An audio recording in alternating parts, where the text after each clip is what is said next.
order issued by the court between the institution of the action and before finality of judgment. All orders in between the two shall be deemed as interlocutory order. Now, what is the test whether the order is interlocutory? Now, if in between the start of the action and before finality of judgment, the judge issues an order, the test is, upon issuance of the order, is there something more to be done by the judge on the case? If the answer is there remains something to be done, then the order is interlocutory. Otherwise, the order shall be considered a final order, not a mere interlocutory order. Article 207, by the caption alone of the article, you could already see to be liable under that. The judge must have deliberately caused or intention of causing injustice, because it says malicious delay in the administration of justice. Many judges have been charged before the Supreme Court under this provision, but very seldom, if ever, does a judge become liable, especially so, considering that if the delay is caused by several factors, like for instance, the repeated postponement of parties, absence of judge because he became ill, or his inconvenience, for the judge when have retired. So another judge should be appointed to continue the proceeding. Now, the delay, there could yet be considered as malicious delay. Now, if there is no malicious delay, but the case remains pending for quite a long time, can the judge be held liable, criminally liable? Yes, but not under the provision of Article 207. In the absence of any malice, that judge could not be held liable under Article 207. But he may be charged under the provision of the Anti-Graft Incorrupt Practices Law under Public Act 3019 by causing undue injury upon any person by reason of inexcusable negligence. That would be, but not under Article 207, because it requires the element of deliberate intent to cause injustice to any party to the action. Now, under Article 208, this pertains to the so-called dereliction of duty of public officers or officers of the law. You read the provision, there are two kinds of officers that are mentioned there: public officer or officer of the law. Certainly, they do not mean one and the same.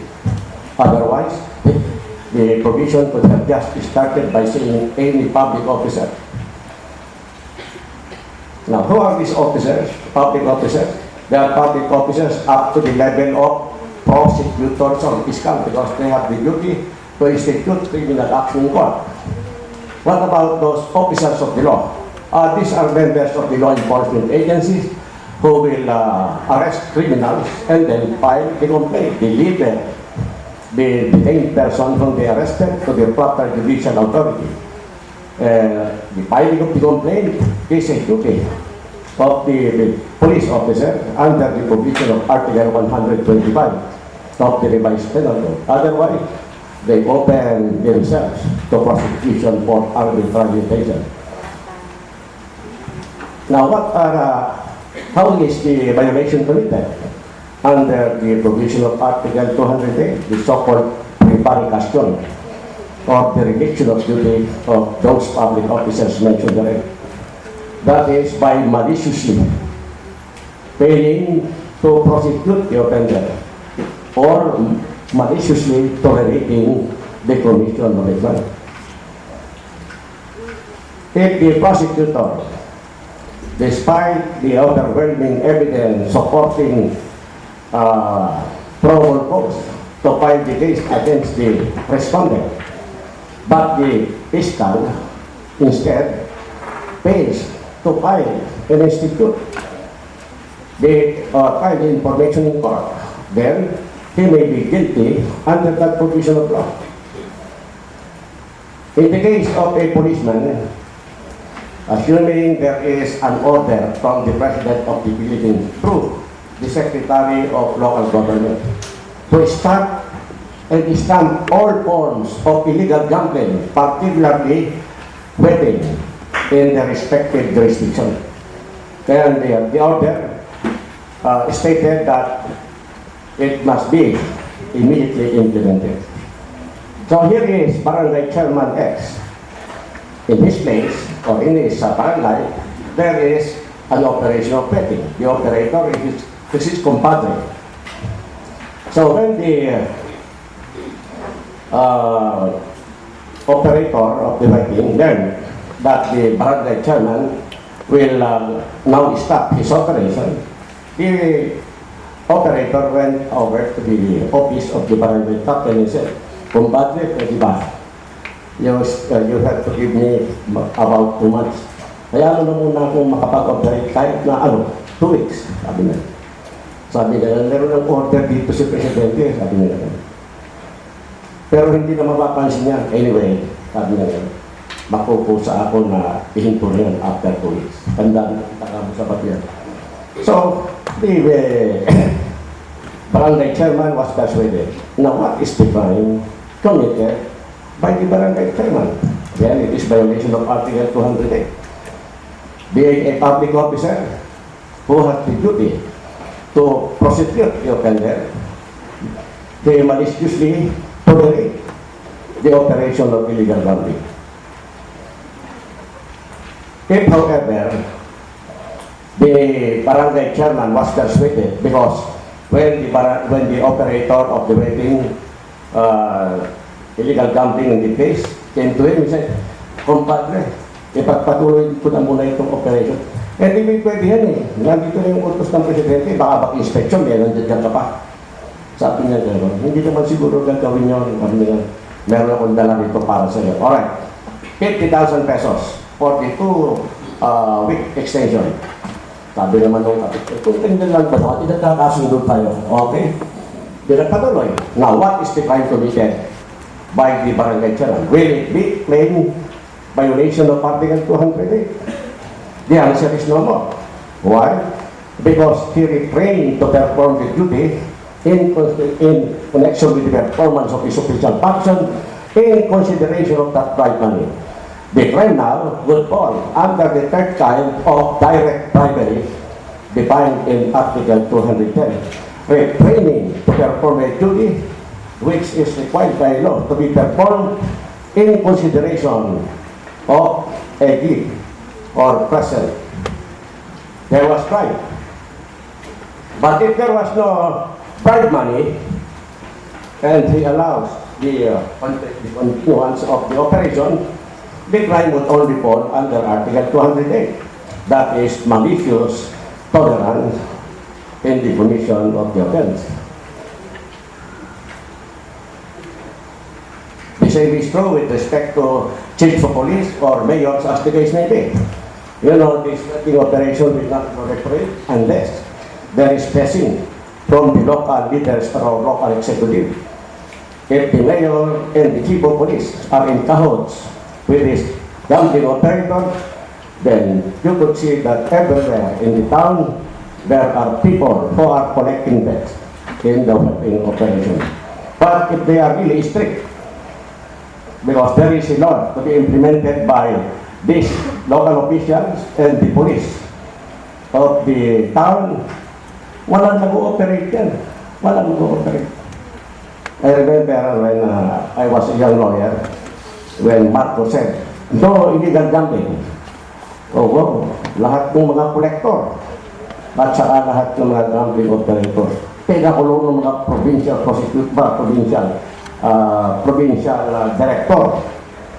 Natakot sila hindi pa na nag-develop nung i-implement yung package of illegal gambling operation. Pero ngayon, para kang sasalita sa bingit, yung governor magkakaroon ng publication doon sa piece of announcement. In my province, completely, there is no illegal operation. Pero pumunta ka naman doon, lahat ng bayan, mayroon na kumulekta ng bets or betting. So ito ako nito play of works lang ito. There is really no will to implement this law on illegal gambling. But we are talking about the law itself. As a student, sabihin niyo batas lang. Do not say walang batas. Baka kayo madisgrasya sa bar examination. And then, the trial of trust of attorney or solicitor. Eliminate the word solicitor under Article 209. We don't have any solicitor at present.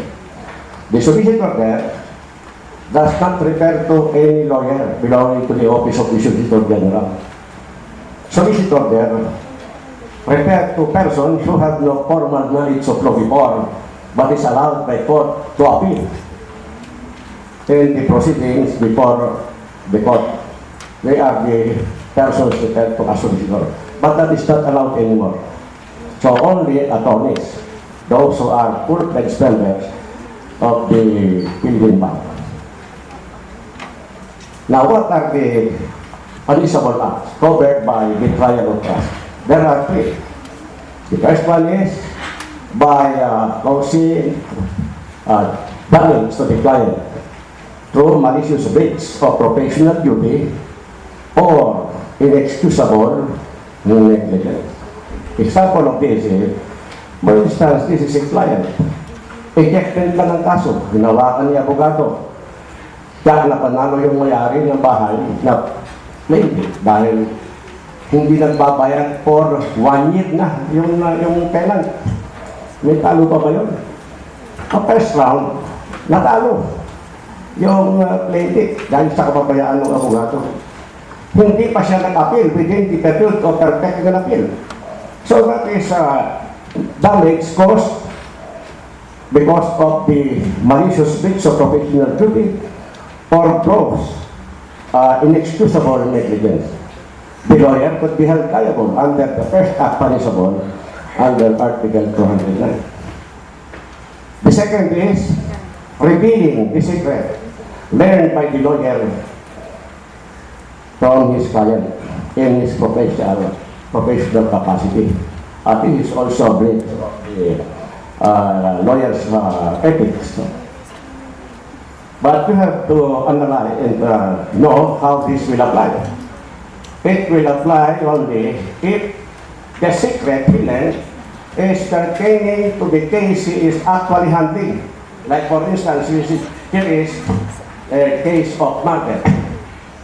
The lawyer, attorney X, is very brilliant, and so he made a nice defense, and the accused himself was made to believe that he would really receive acquittal from the court.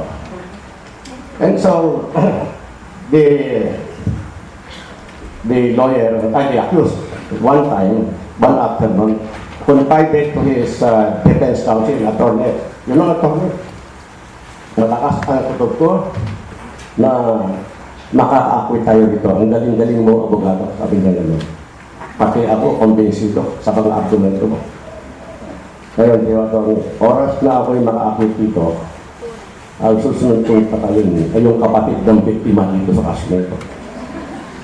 Kung mong pagsasabi sa Inventor, tayo ang dalawa. Alright.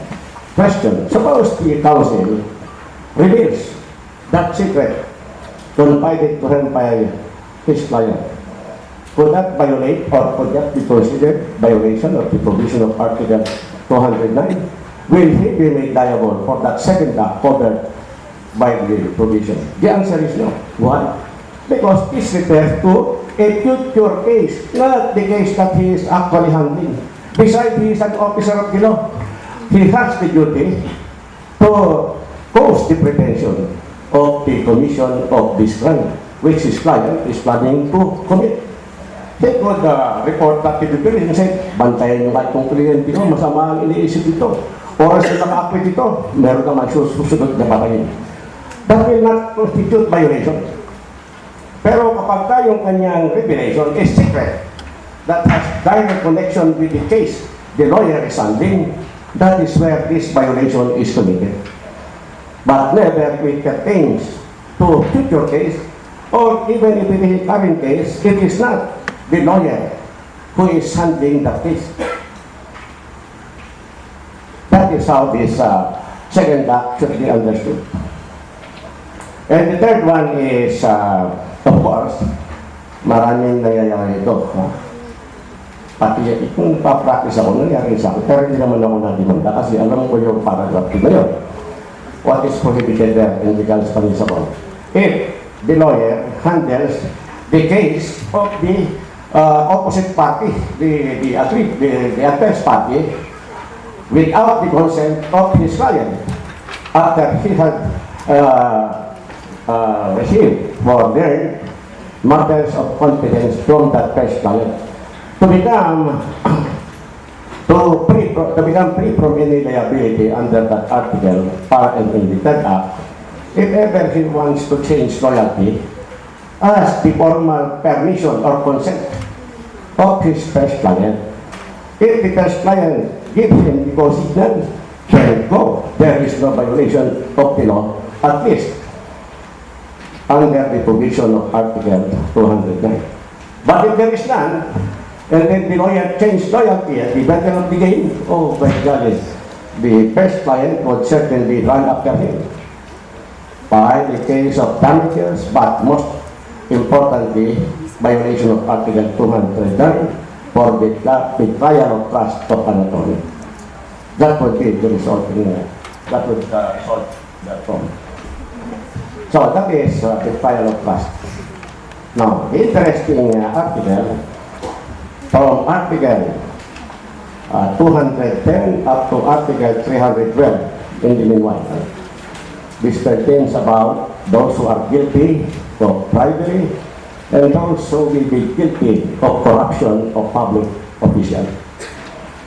The one who gives bribe is not the one guilty of bribery.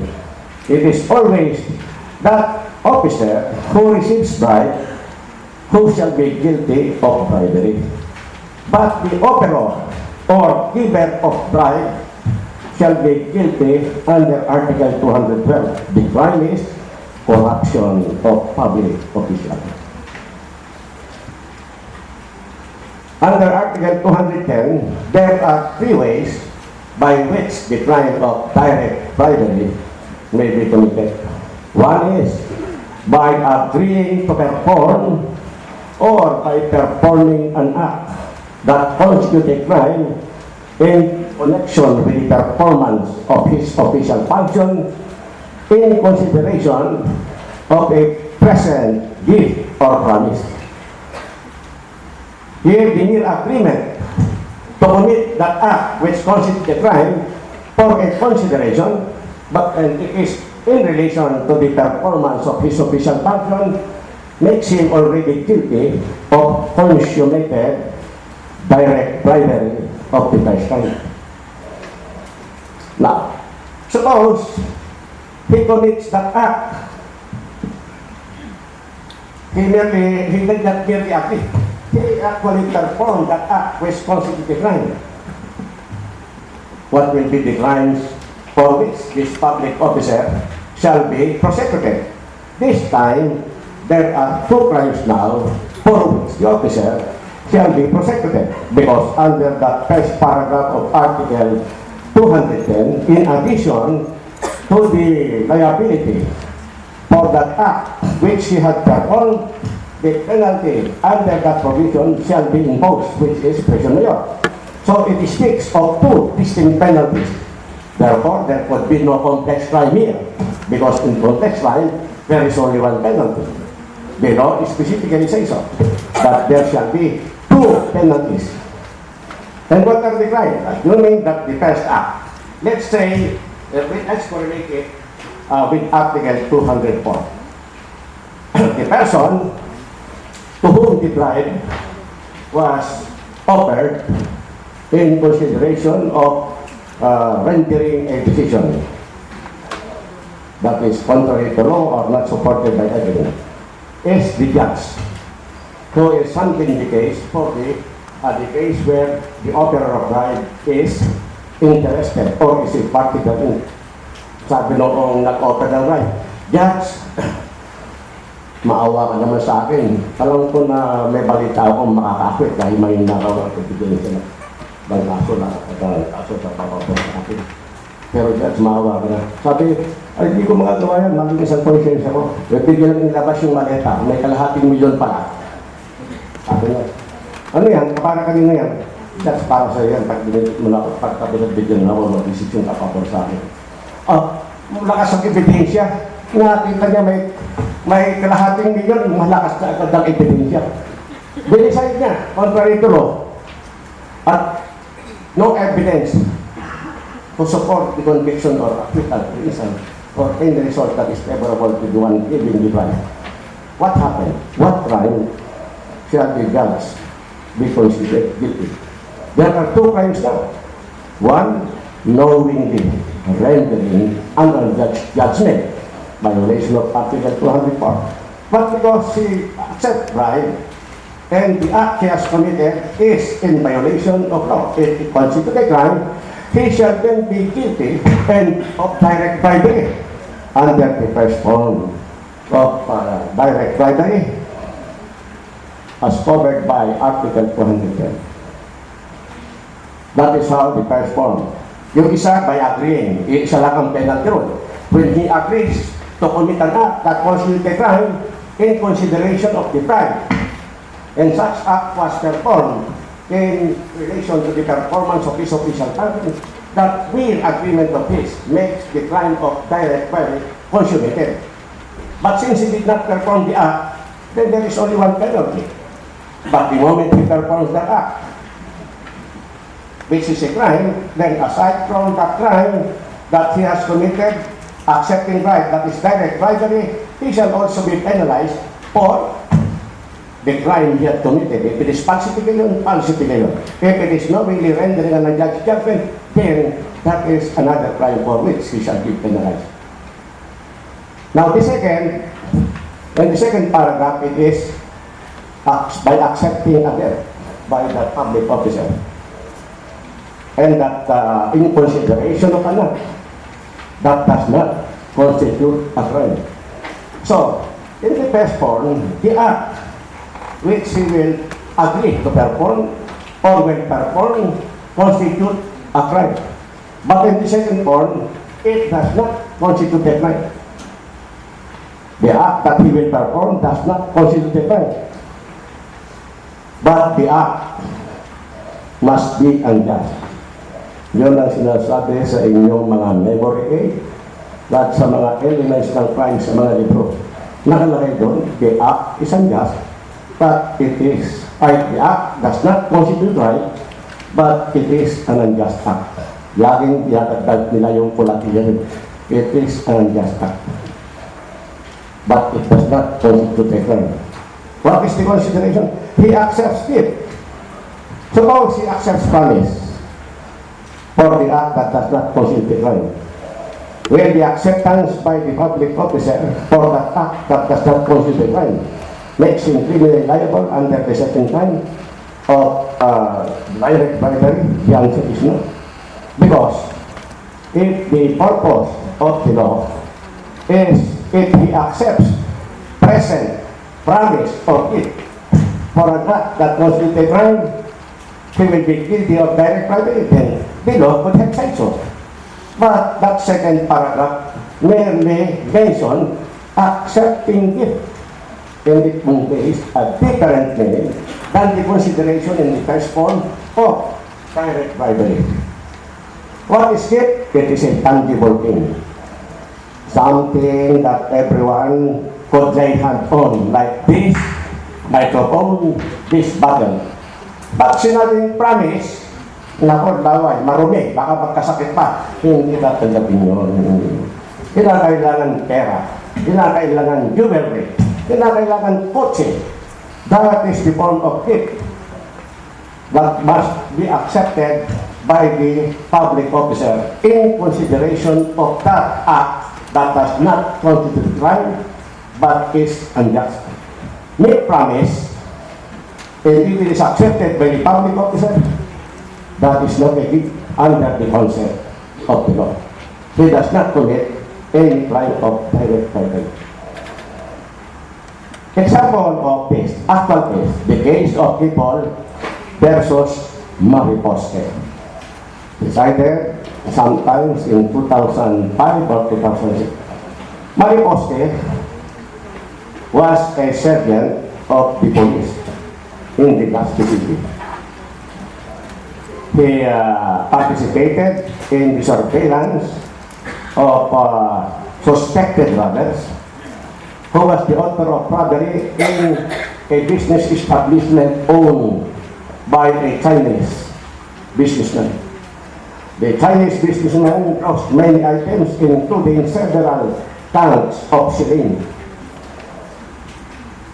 So, through the efforts of Mariposte's men, they were able to trace the whereabouts, not all of the loot in the robbery, but the tanks, the saline tanks, which are still full. They were able to find where these tanks were stored by the robbers. But the robbers were not arrested. So, Mariposte reported dito ni Ame. Sabi niya, Sir, na-recover na po namin. Nalaman na po namin kung nasa saan yung mga saline gas tank na nanakaw sa inyo. But, teka muna, saan yun? Ba't hindi niyo deliver sa akin? Kasi po, sabi ng mga bata ko, kinakailangan ko, magbigay kayo ng 40 boys muna dahil nahirapan sila. Anong 40 boys yan? Ako na nga itong nanakawan, ako pa magbibigay sa inyo. Pero yun po ang kalakaran.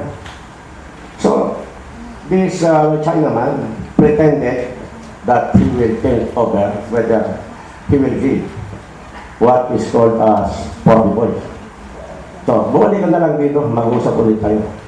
Unknown to Sergeant Mariposte, the Chinese businessman complained to the captain of the police in the headquarters of the Legazpi Police Department and revealed this demand of Sergeant Mariposte. So, this angered and infuriated that captain of the police.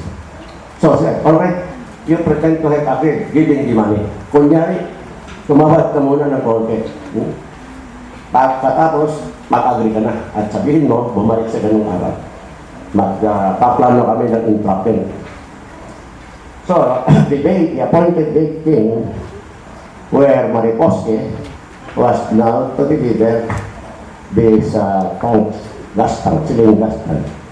And in return, he will receive the money for the boys. When the money was already received, the policemen who were already around part of that entrapment operation approached them and placed Mariposte and his men under arrest.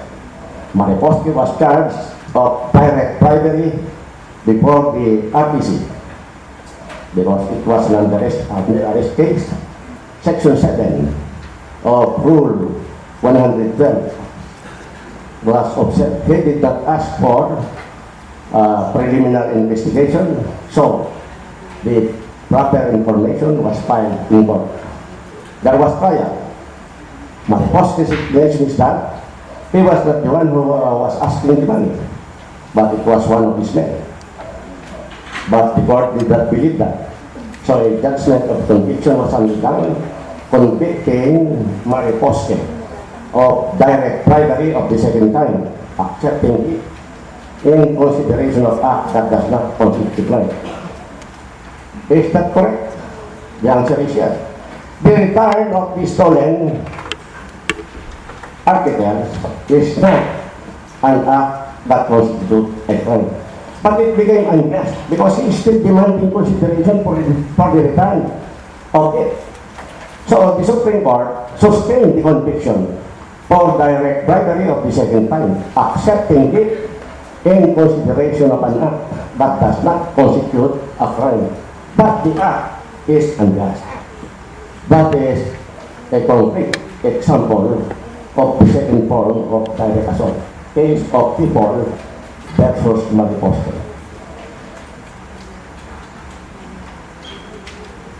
Now the third form of direct bribery is the last, appearing in the last portion of Article 210. That is, by agreeing to refrain or refraining to perform the duty required of him to do in consideration of gift or present in relation to the performance of his official function. So there is a duty for him to do certain act.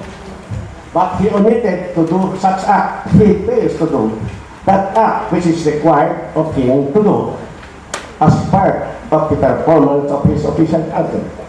But there is a consideration. The consideration is gift or present. Then he accepts the same. By mere agreeing, according to the provision, will make him already liable. Now, if he does not have, if there was no consideration, then his crime would fall under Article 208. That will be dereliction of duty, or the so-called prevaricación in Spanish. So all those that are covered by Article 210 are simple direct bribery, because there is the so-called qualified bribery. What is qualified bribery? Then Article 211-A says, any public officer entrusted with law enforcement who shall fail to arrest or prosecute an offender who has committed a crime, where the penalty for the crime is reclusion perpetua in perpetua, in consideration of some promise reward for present. So here, there is a particular public officer who could be guilty of qualified bribery. Whereas in the simple direct bribery, in all the three forms, any public officer may commit the crime. Here, only those charged with law enforcement. And who are they? They are members of the law enforcement agencies of the government. In the bar examination of last year, there was a selection type question. Who among the following is guilty of qualified bribery? RTC judge, chief of police, fiscal, mayor. Yung mayor, dinagdag ko na lang, tatatlo lang yung pinamilihan doon. Ginawa ko na lang na ABC para kunyari multiple choice question. A, B, C, D. Ang A, judge. B, prosecutor. C, chief of police. And D, municipal mayor. Who shall be liable? Of course, letter C, the chief of police, because he is a public officer entrusted with law enforcement. My students and all those juries who heard my lecture would always be happy. And I know that they have gotten the correct answer. Because as my student, I have already hammered out their head the distinction between simple bribery and qualified bribery. And same thing that I'm doing now for you, emphasizing when is the bribery simple, when is it qualified bribery. So you must understand that in qualified bribery, there is only one particular set of public officers who could be offended. That is, those public officers entrusted with law enforcement. and that public officer charged with law enforcement paid to arrest or prosecute an offender who had committed a crime where the penalty of that crime is either reclusion perpetua and or death. And the failure to arrest and prosecute is because of consideration of price reward with present or past. Now, if it is the public officer who demanded for that consideration, according to the last portion of Article 211, the penalty is death. But the public officer should be thankful because he could no longer be meted the penalty of death if ever he is convicted, even if he was the one who demanded that bribe or present or in consideration of that act of not arresting and prosecuting an offender who has committed a crime where the penalty is reclusion perpetua or death or reclusion perpetua and or death. Now, if it is not the officer who has demanded the event, the bribe money, what is the penalty? Then whatever is the penalty imposed upon that person whom he paid to prosecute, the same penalty shall be imposed upon the public officer.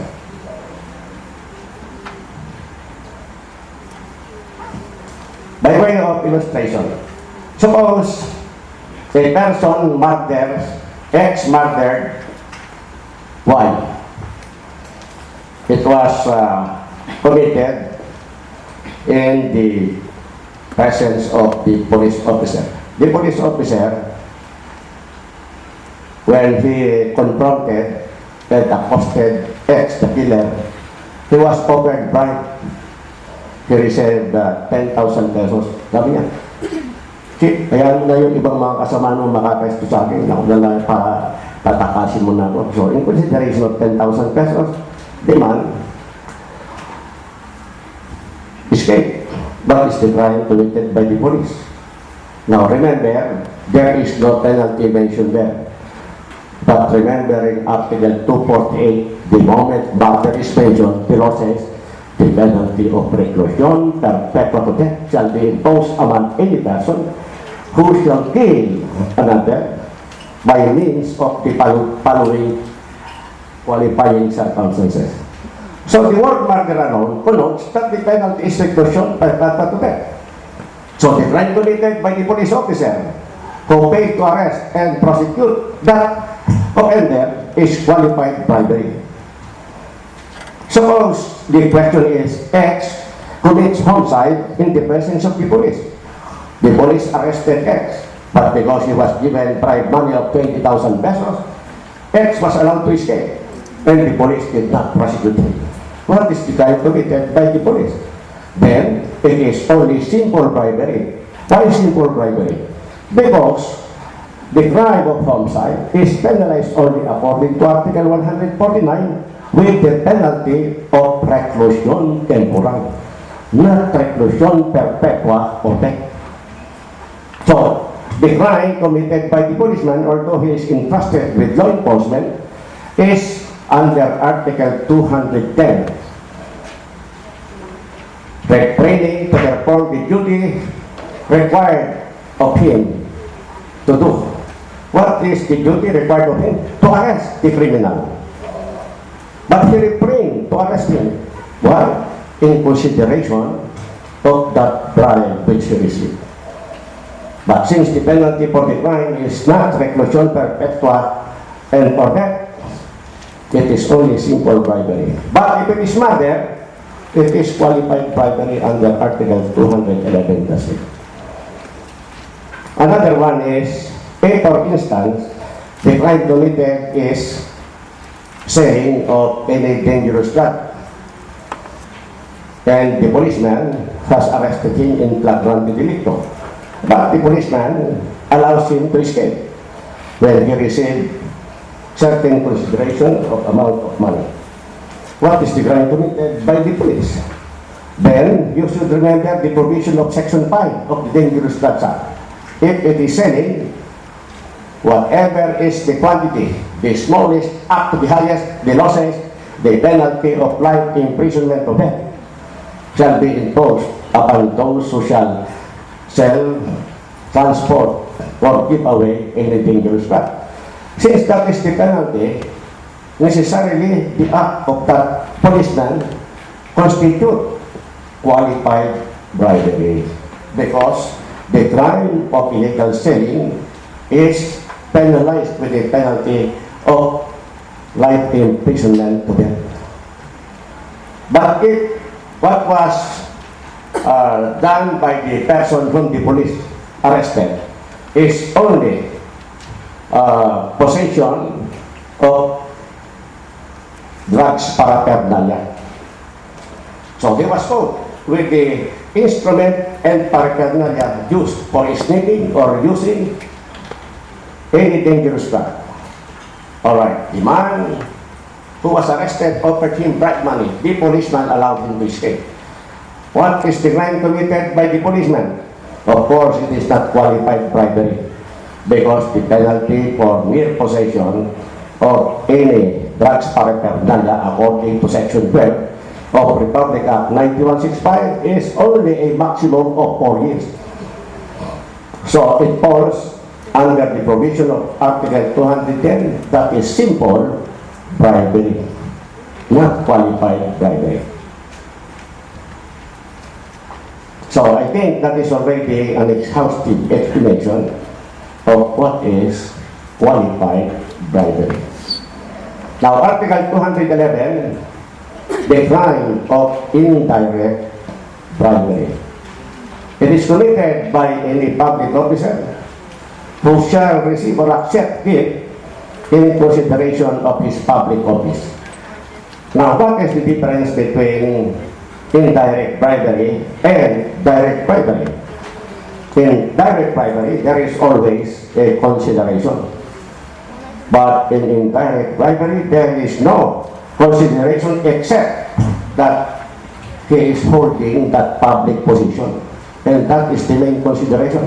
The one who gives the bribe money to him has no pending case before him.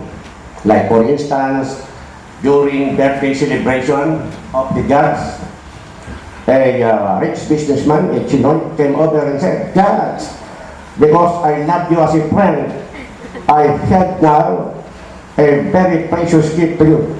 This is the gift of a brand new car I bought for you as your birthday gift today." So the judge was very happy. Anong kulay yan? Baka ayaw ko, hindi ko natanggapin yan. Alam ko ang paborito mong kulay, at saka alam ko ang brand na gusto mo, BMW training ring. Nako, galing naman yan. Thank you, my friend. Tinanggap niya. What crime was committed by the judge? It is indirect bribery under the provision of Article 211. Pero kung halimbawa nagpunta niyan, "Judge, mahal na mahal kita. Yung iyong ballpen dyan, halos wala nang tinta. Ibili na kita ng isang set na pen at saka fountain pen.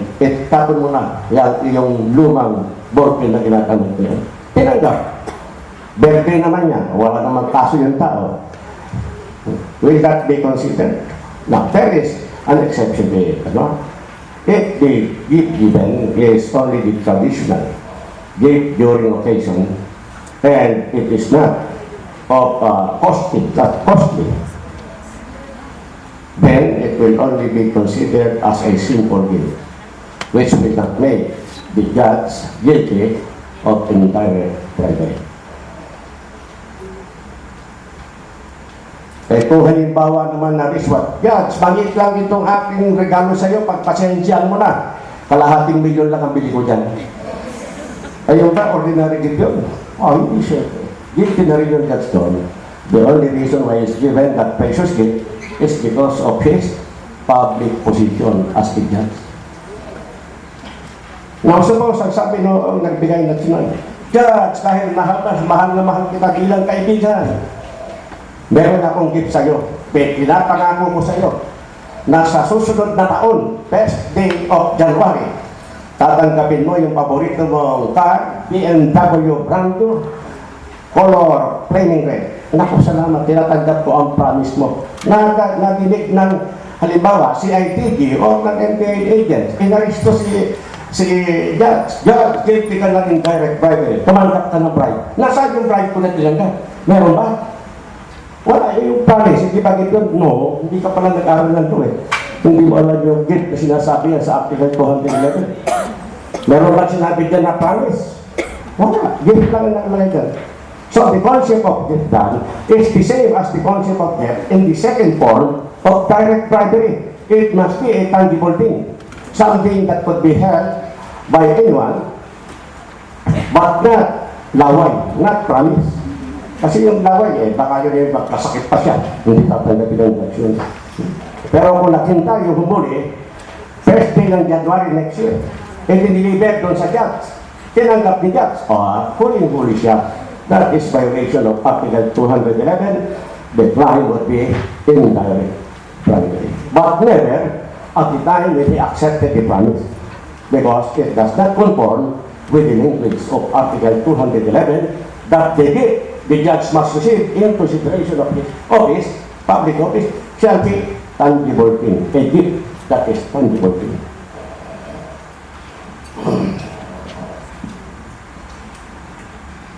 Then, corruption of public order. By the way, with respect to direct bribery, whether qualified or simple, or indirect bribery, there is only one stage. It is always consummated, not prostrated, nor attended. But in the case of corruption of public official, under Article 211, the bribe offerer or the giver of bribe may be made guilty either in the attempted stage or consummated stage. No prostrated stage in the crime of corruption of public official. Having attempted corruption of official arise when, for instance, the offerer of bribe, he went to the public officer and said, "Judge, dahil mabait kayo, kahit wala akong asunto sa inyo, ito po, meron po akong regalo sa inyo." Ano yan? Ito po, isang relo. Pagdamutan na po nyo ito. Ito po, binili ko po sa 100,000 pesos, regalo ko sa inyo. Bakit po ako nire-regaluhan? Wala naman akong birthday. Eh, darating din naman akong birthday ninyo eh. Binunahan ko na.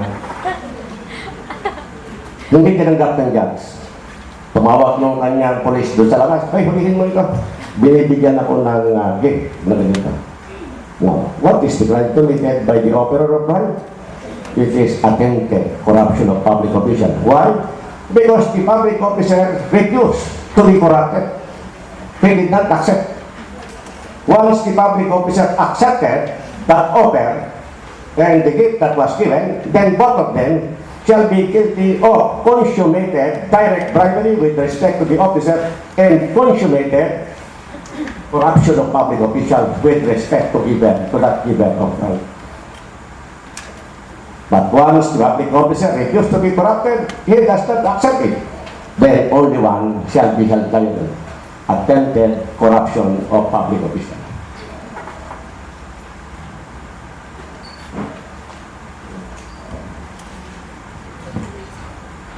Then we have fraud against the treasury. There are two paragraphs there. The first part, fraud committed by those public officers charged with the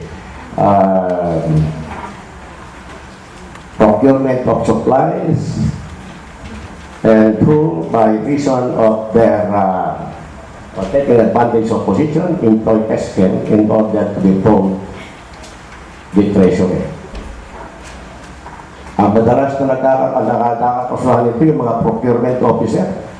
They entered into a contract with the supplier. Sabi, bibili tayo ng 100 units of laptop. Pero nakipagkontsaba siya. 80% lang or 80 pieces lang ang diniliver.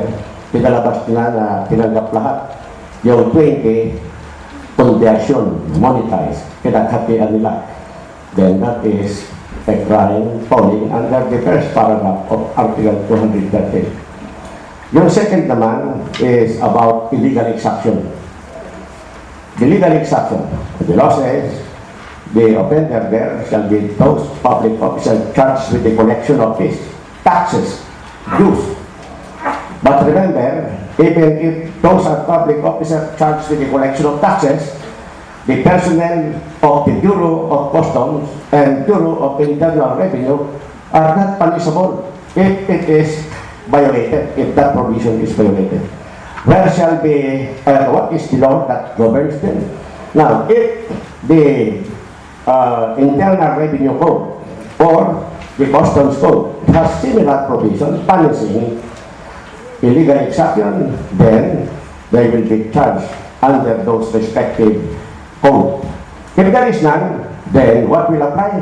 The revised administrative code of the Philippines.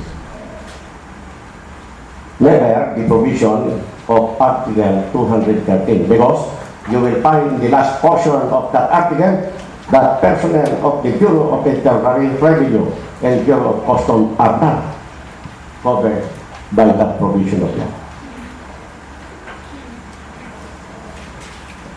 Now, what are these different acts of illegal exaction? By demanding an amount greater or any amount greater or different from that is to be collected. So the collector, for this public officer by way of example, the collection officers of the local government, those that are employed in the Permits Bureau, for instance, and in the national government, those revenue earning agency like the LTO, the LTO collection agents, they are covered by that article because they are not personnel of the Bureau of Internal Revenue nor personnel of the Bureau of Customs. The second one is by voluntarily failing to issue official receipt for the tax they have collected. And number three is by accepting in lieu of what is required by law as payment, will receive anything of value like if it is in the market, bitten, sir, wala pa kami pangbayad ng tax.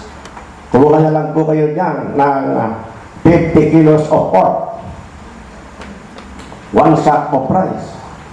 Kinuha yun ng collection agent.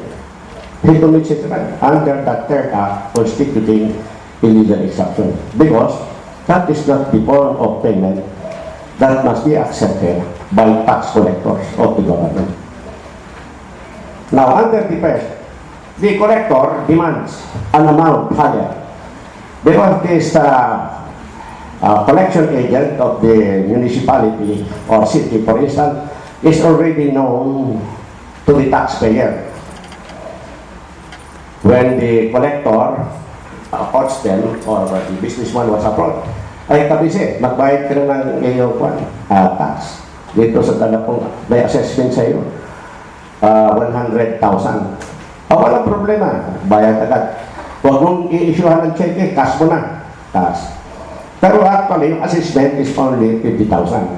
So it was over the amount that is legally due for payment as tax by that businessman. Now, it was a Friday when he collected that amount. Lack of time, he did not bring it to the office for turnover to the cashier.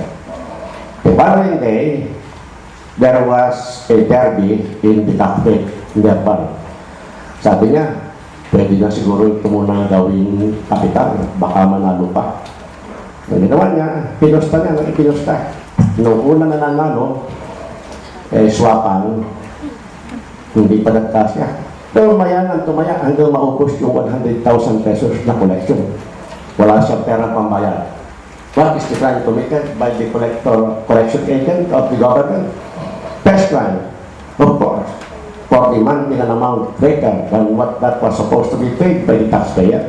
He commits illegal exaction under the first form. But did he commit any other crime? Yes. The 50% there, 50,000, belongs to the government. And what is the crime he committed? That is malversation of public funds. What about the 50,000 in excess? He merely held that interest for the real owner. He might misappropriate the same, then he is guilty of estafa. So those are the three crimes the collection agent has committed under that situation. He demanded an amount greater than the amount which was supposed to be paid as tax, but he misappropriated the amount collected. That pertaining to the government, the disbursement thereof for personal use constitute the crime of malversation under Article 217. And with respect to that 50% which does not belong to the government, but belongs to the taxpayer, it being merely held by the collector, and he appropriates the same, then that constitutes the crime of estafa.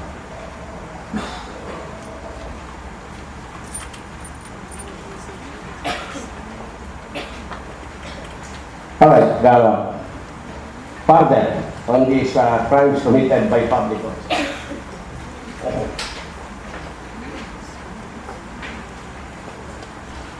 Let's go now to Article 217 in relation to the so-called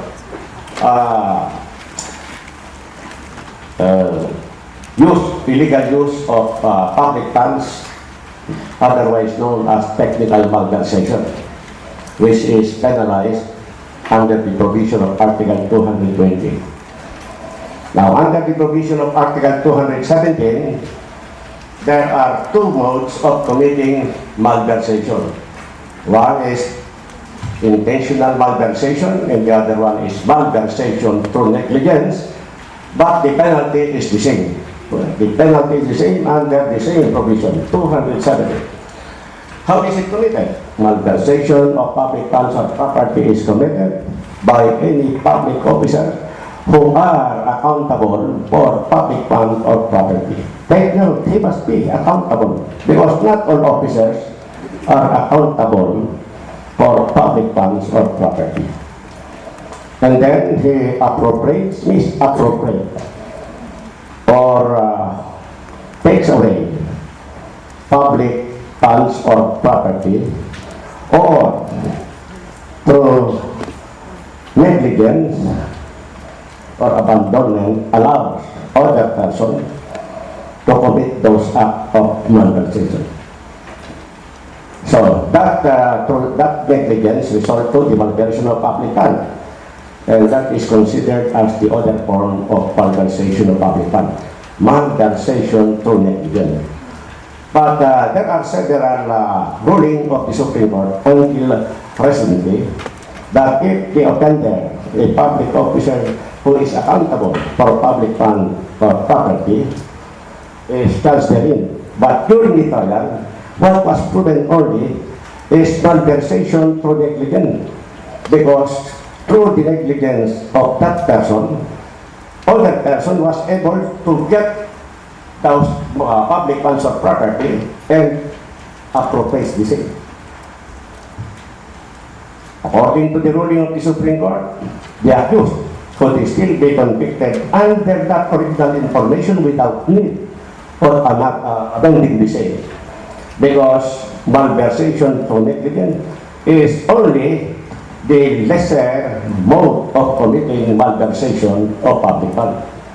The penalty for the deliberate or intentional malversation and malversation for negligence is the same under the same provision of Article 217. Now, you will note that in the definition of the crime of malversation of public funds, it says that the offender shall be a public officer who is accountable for public funds or property. Now, may a private individual be held liable for malversation of public funds? And if so, in how many instances? a private individual may be guilty of malversation of public funds in the following instances. One, when he acted in conspiracy with that accountable public officer, or has acted as an accomplice of that public officer in the commission of that crime. Number two, when a private individual in any capacity is entrusted with national, provincial, or municipal fund, and he misappropriates the same fund. And next is when he is constituted either as administrator or depository of such property or money that is legally seized by public authority, even if those property or money belongs to private individual. So, with respect to the last instance, he is a private individual, but he is made an administrator or depository of property or money that was legally seized by a proper authority, like Quirie. Quirie is a proper authority. He seized money or property on the strength of the writ of execution. If he entrusted what has been seized legally to a private individual who is constituted as depository or administrator, and this depository or administrator takes away, malverse or appropriate that money that was entrusted, then he is a private individual guilty of malversation of public funds. That is the provision under Article 222, where it made private individual guilty of that crime as if he were a public officer.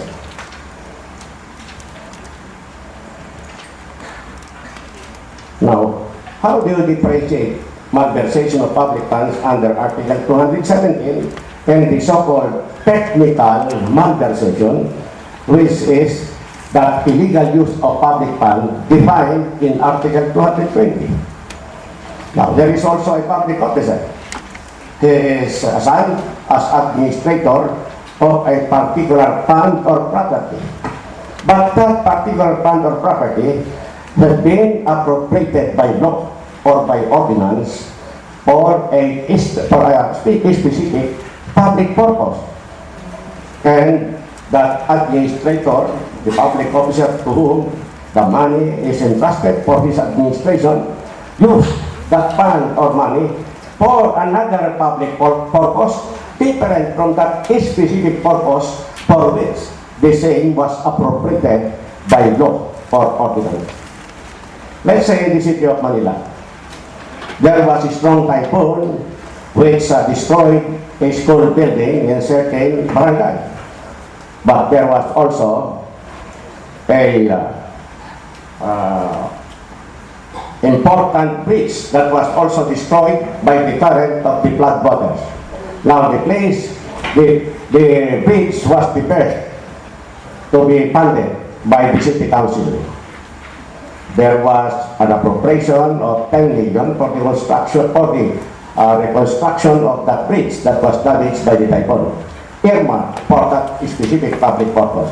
It is now trusted to the mayor as the administrator, and who will be the supervisor of this project to be constructed with the use of that money appropriated by the ordinance. But then came the constituent in that place where that public school building was destroyed. It is a city elementary school.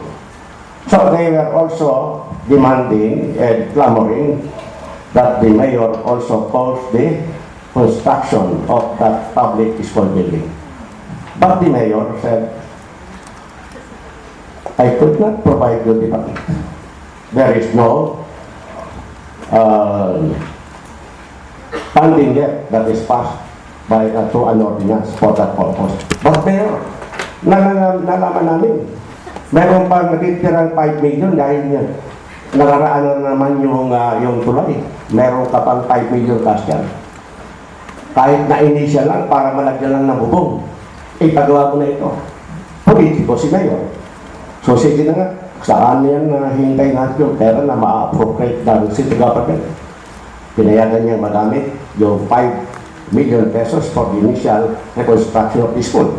Yung kalaban niya sa politika, eto yan. Nako, si Mayor nagmalverse ng pera. Dinimanda na ngayon sa ombudsman. Ngayon, with that act of the Mayor, prosper, is there a violation of Article 220? Was there diversion of public funds for another purpose, which is the very act that is punishable under Article 220? Theoretically, yes. Why that fund has been appropriated for a specific public purpose? It is earmarked only for the construction of that bridge. But that money was later on diverted to another public use, which was not covered by the ordinance appropriating the same for that purpose.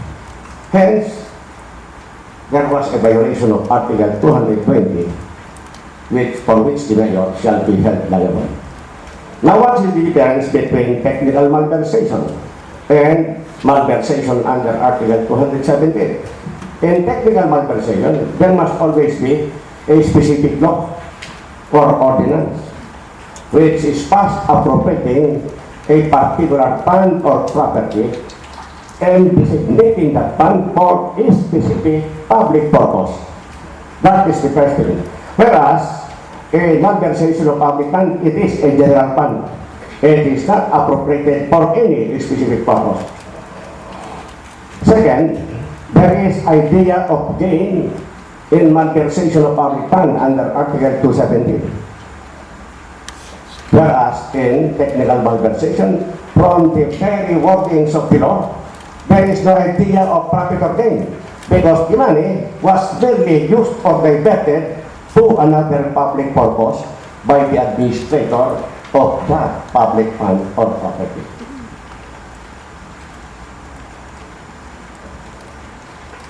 That is the main distinction between malversation of public fund or property under Article 217 and the so-called technical malversation, which is defined and penalized under Article 220.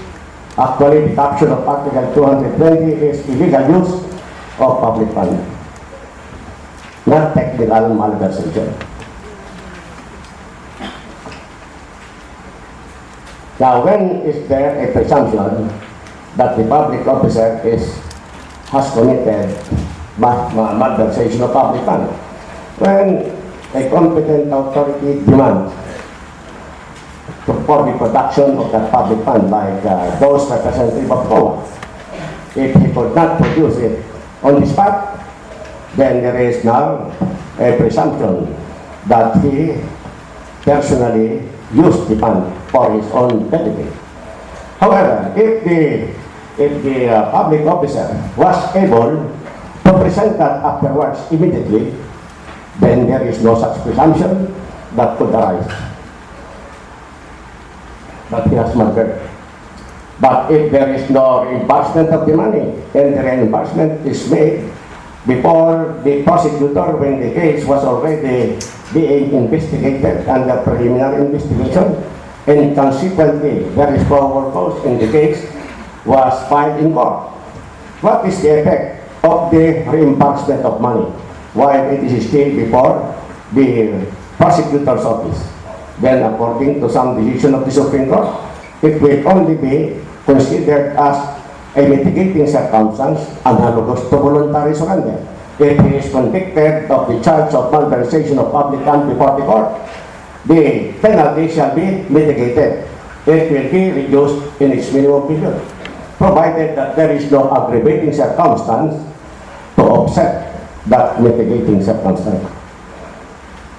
Suppose the reimbursement of money was made when the case is already being tried, and then he is convicted by the court. What will be the effect of the return of the money? it will not affect the penalty. The penalty shall remain the same. He shall not be entitled to mitigating circumstance. But such return of money will only relieve him from civil liability, but not from the penalty for the crime of malversation of public funds.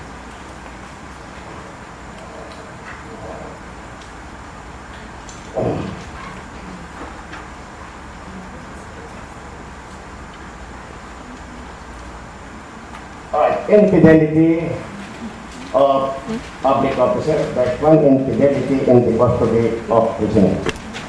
I have touched this preliminarily when we take up Article 156 and 157.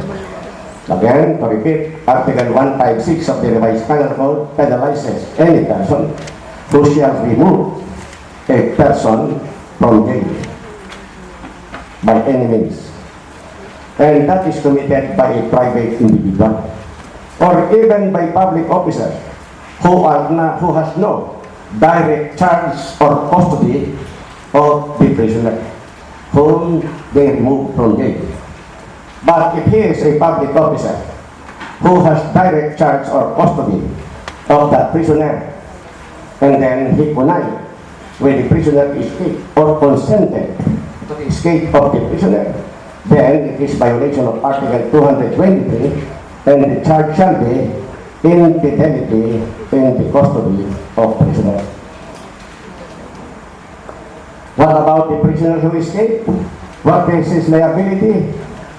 Then he shall be prosecuted for violation of Article 157 if he is already serving sentence. The crime is evasion of service of sentence. But if he has not, or he is not yet a prisoner by final judgment because the case is still pending trial, then as a rule, he shall not be liable for any crime at all. The only exception is if he acted in connivance with the offender, then he could be held liable for the crime. If he is a private, if the one who assisted in escape is a private individual, then delivery of a prisoner from jail. There is no decision with respect to the liability of that private individual if the person who allowed him to escape is a public officer who had direct charge of the custody of that prisoner.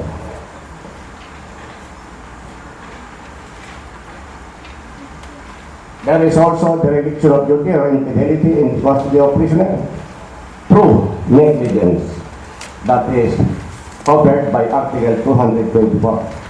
Now, may a private individual be guilty also like a public officer for infidelity of the custody of prisoner or persons under arrest? It depends. I'll give you an illustration, and I will not give immediately the answer so that your mind could still work and find out what is the crime committed. Now, here is Mang Pedro, a private citizen. While walking in front of the Quiapo Church, he saw a snatcher snatch the bag of an old woman who had just come out from the Quiapo Church. So he immediately collared before the thief or the snatcher could go away. He was able to recover the bag, and then he returned it to the old lady, the victim, and said, "Ma'am, pumunta na kayo doon sa nearest police station at ito yung tao dito ay aking hatid para mag-file kayo ng formal na reklamo." Meanwhile, this Mang Pedro is already escorting the arrested snatcher, but along the way, this arrested snatcher proposition to him, "Sir, total wala namang permission ng wala nang permission dahil naibalik naman, wala naman akong ginawa nun. Kakawalan nyo na ako. Siguro pareho din po tayo nangangailangan. Ako nakagawa ko ng kasalanan kasi yung aking bunsong anak may sakit, wala akong hanap buhay, walang pambili ng gamot. Kayo po, nakasiwelas lang. At parang malayo pa ang pupuntahan nyo, baka wala po kayong pamasahe. Pero pa po ako rito, 500 pesos, tanggapin nyo na pa. Tinanggap, pinakawalan. What is the crime committed by the Mang Pedro? Will he be liable for infidelity in the custody of a person under arrest? You know, the arrest was valid because it was in conformity with the provision of Section 5 of Rule 113 on warrantless arrest of the rules of criminal procedure. That is the provision of law on warrantless arrest. Arrest in flagrante delicto. So he is now in custody of a person under arrest. Will he be guilty under the provision of Article 225? The answer is no. But it does not mean that the Pedro has not committed any crime. What is the crime committed? It is the crime of obstruction of justice. PD 1829. Why is it so? He could not even be guilty as an accessory to the crime of bribery, because it is not covered by any of the provision of Article 19 of the revised penal code on accessories. He is not covered. Since he is not covered, then he shall be charged for obstruction of justice under PD 1829. One of the sections there, or one of the punishable act, is when any person who knows of having knowledge that a person has committed a crime and he connives, conceals, or assists in his escape, that man shall be liable for obstruction of justice. And that is where Mang Pedro falls violation of the provision of the law on obstruction of justice. But when then would a private individual be held liable as if he were a public officer and his crime is infidelity and the custody of a person under arrest? When the person, when the prisoner or arrested person is entrusted by a public authority to a private individual or a limited custody. Like for instance, there was an operation, bypass operation under to implement the dangerous drugs act. Two policemen went to the place and they were able to arrest one of the suspects who sold them this shabu, who sold it to the police pusher buyer. But the policeman asked the one who sold them this dangerous drug, saan ka ba kumuha nito? Naku, nandiyan pa po, maaabutan po ninyo. But that is an inner portion of the alley where there abound lawless elements. If they will bring the arrested pusher inside, there is the risk that he might be pulled away by his cohort. So to avoid the happening of that situation, in the street corner, they know of somebody. So they brought this pusher to that place of human, whom they know, a private individual, and said, oh, pwede ba, partner, i-entrust ko na namin ito, nahuli namin ito. Nakaposas ito, kung pakakawalan. So tinanggap naman ang custody, itong private individual. It is a public authority who entrusts custody of that person under arrest. Now, when the policemen are already there, this arrested poser made a sad story, making the heart of the custodian, the private individual, cry because of pity. Nagola siya, pinakawalan niya. Now, what is the crime committed by this man? That is a situation now covered by Article 225. A private individual who shall become guilty of infidelity in the custody of a person who is under arrest. Because the man whom he had allowed to escape had been entrusted to him by a public authority. Unlike Mang Pedro, there is nobody, no public authority who entrusted to him that person who he called being his snatcher. That's why Mang Pedro could not be covered by Article 225. That is the difference between the situation of Mang Pedro and that private individual to whom the policeman entrusted that person under arrest. So it's not clear already. That is the situation where a private individual could be liable for infidelity in the custody of a person under the arrest. Then we have infidelity in the custody of documents or papers, Article 226. The global concealing or destruction of papers or documents that are entrusted by a duty of his office to the public officer. And then he removes the same, conceal,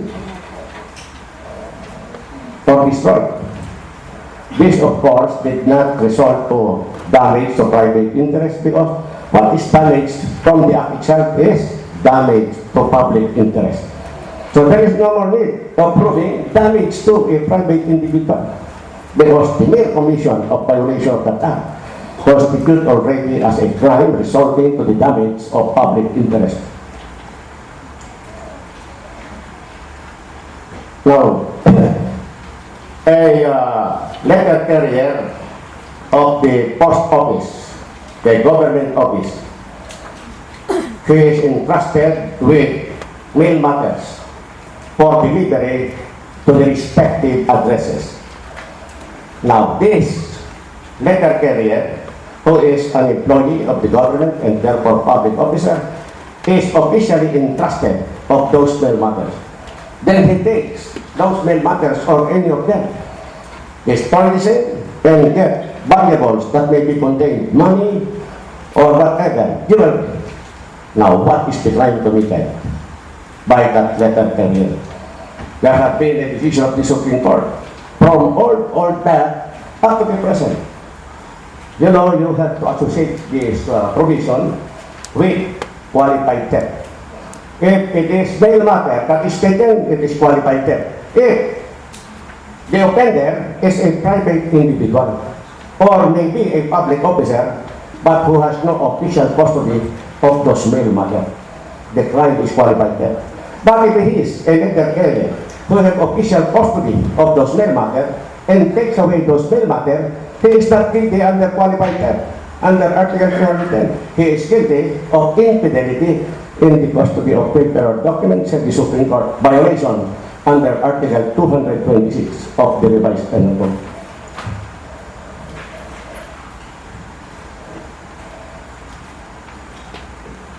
There are a lot of decisions that you must have read, probably, in your reading of your book of prayers, either under the provision of Article 310 or cited again in the provision of Article 220.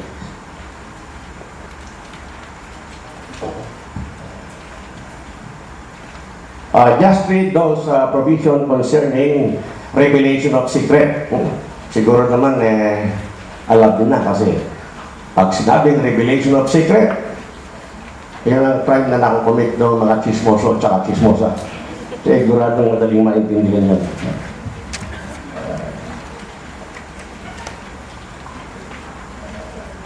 Let's go to the...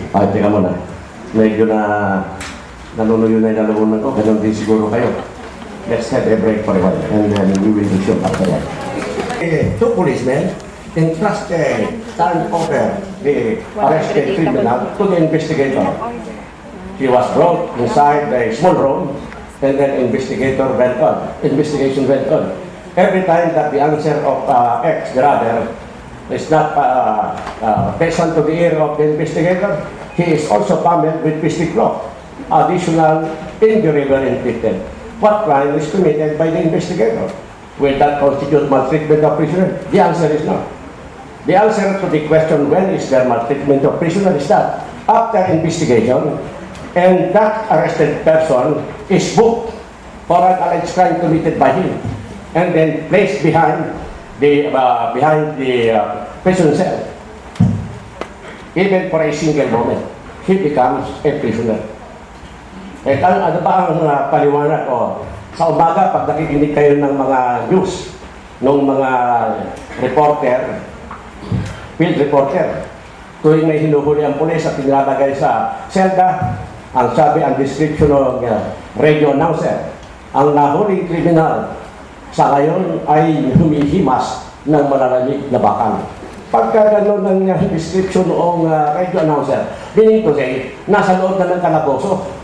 So, yun na ang prisionero.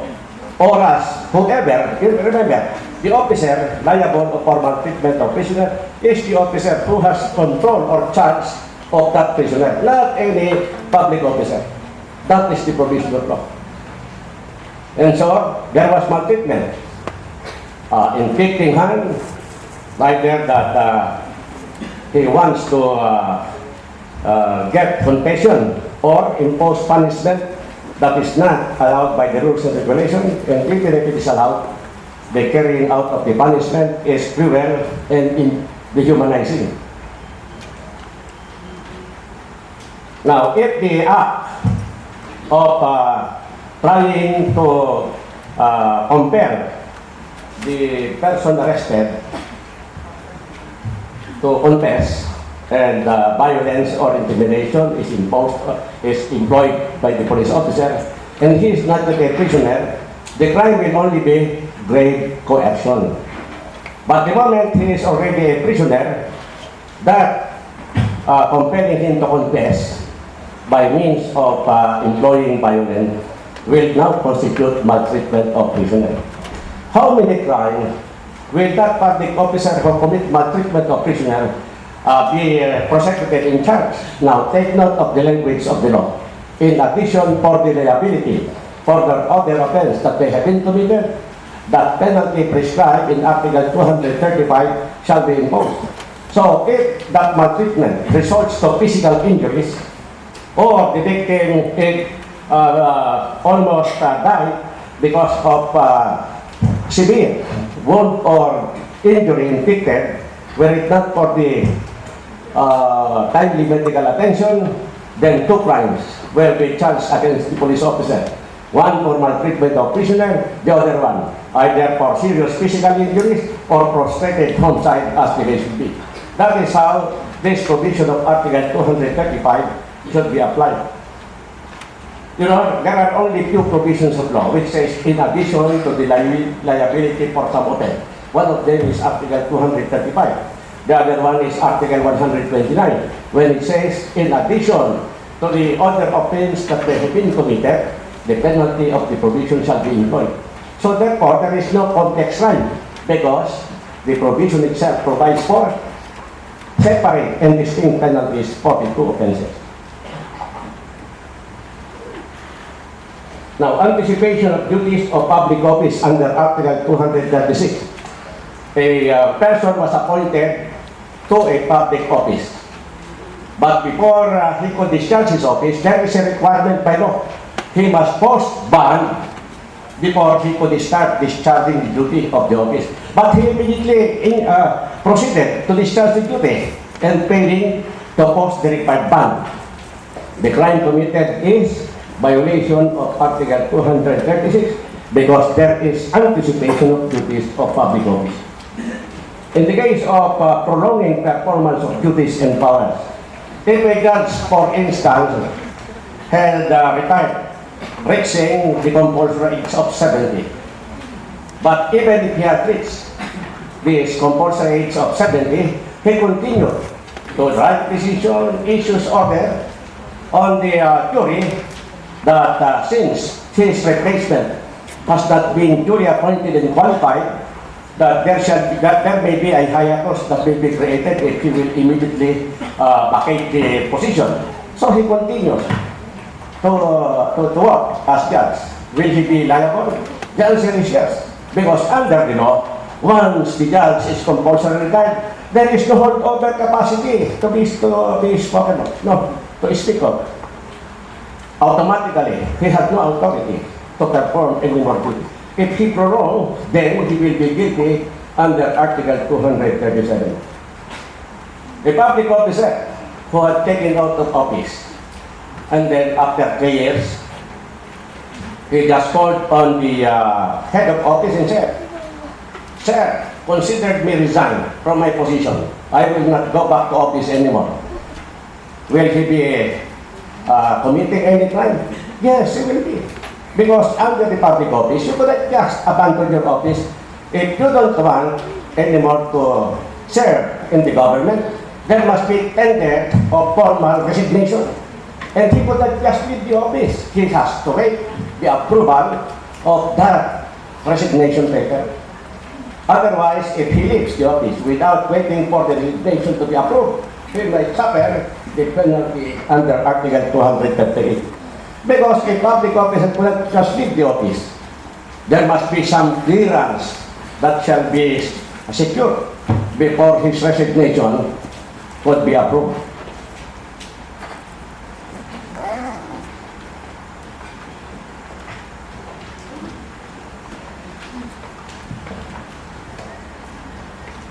Now, this Article 239, 240, and 241, take note that there are only specific officers who could commit this crime. This is different from the usurpation of official function under Article 177.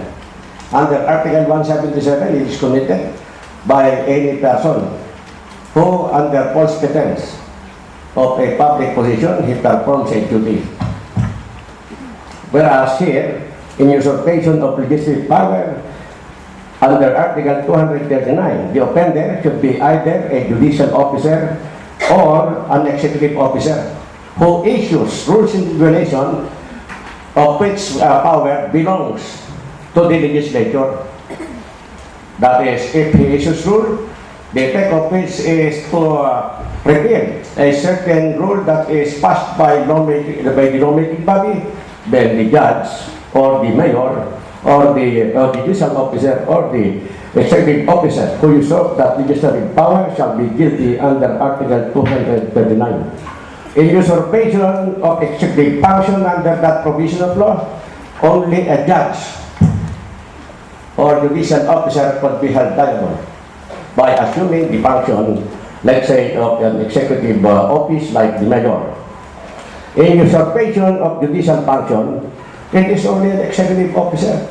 You know, there was time under the rules of court that the mayor is allowed to conduct preliminary examination in order for him to issue a warrant of arrest.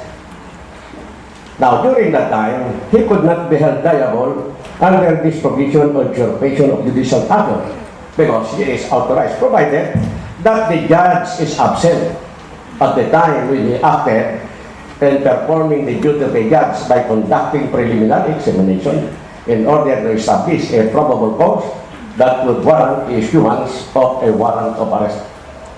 But now, that power or that power has been eliminated in our rules of procedure. No other public officer in the government could issue a warrant of arrest or search warrant, as the case may be, except a judge, because under the Constitution, no warrant shall issue except upon probable cause that is personally determined by the judge. So no other functionary in the government except the judge, by virtue of that constitutional provision, who would issue a warrant, whether search warrant or warrant of arrest.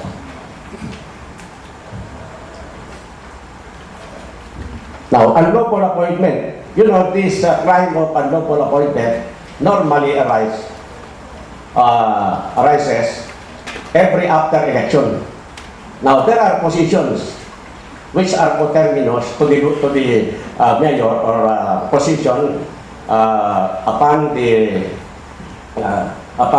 loss of that, let's say, vice mayor, mayor, as the agency. Marami silang position dyan na coterminous. Yung iba, positions which are needing qualification under the law. Now, how is this crime under Article 244 committed?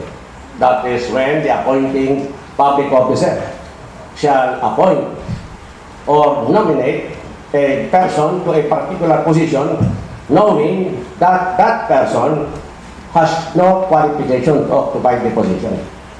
But to become guilty, said the Supreme Court in one decision, there must be a law providing for the qualification in the office to which the recommendee or the appointee shall be appointed. Because if there is no qualification required by law, there is no law providing qualification for the occupancy of that position, then this provision would not apply. Because the law says, knowing that he is not qualified. So it requires really that the law should provide what are the qualifications for a person who shall be appointed to that position.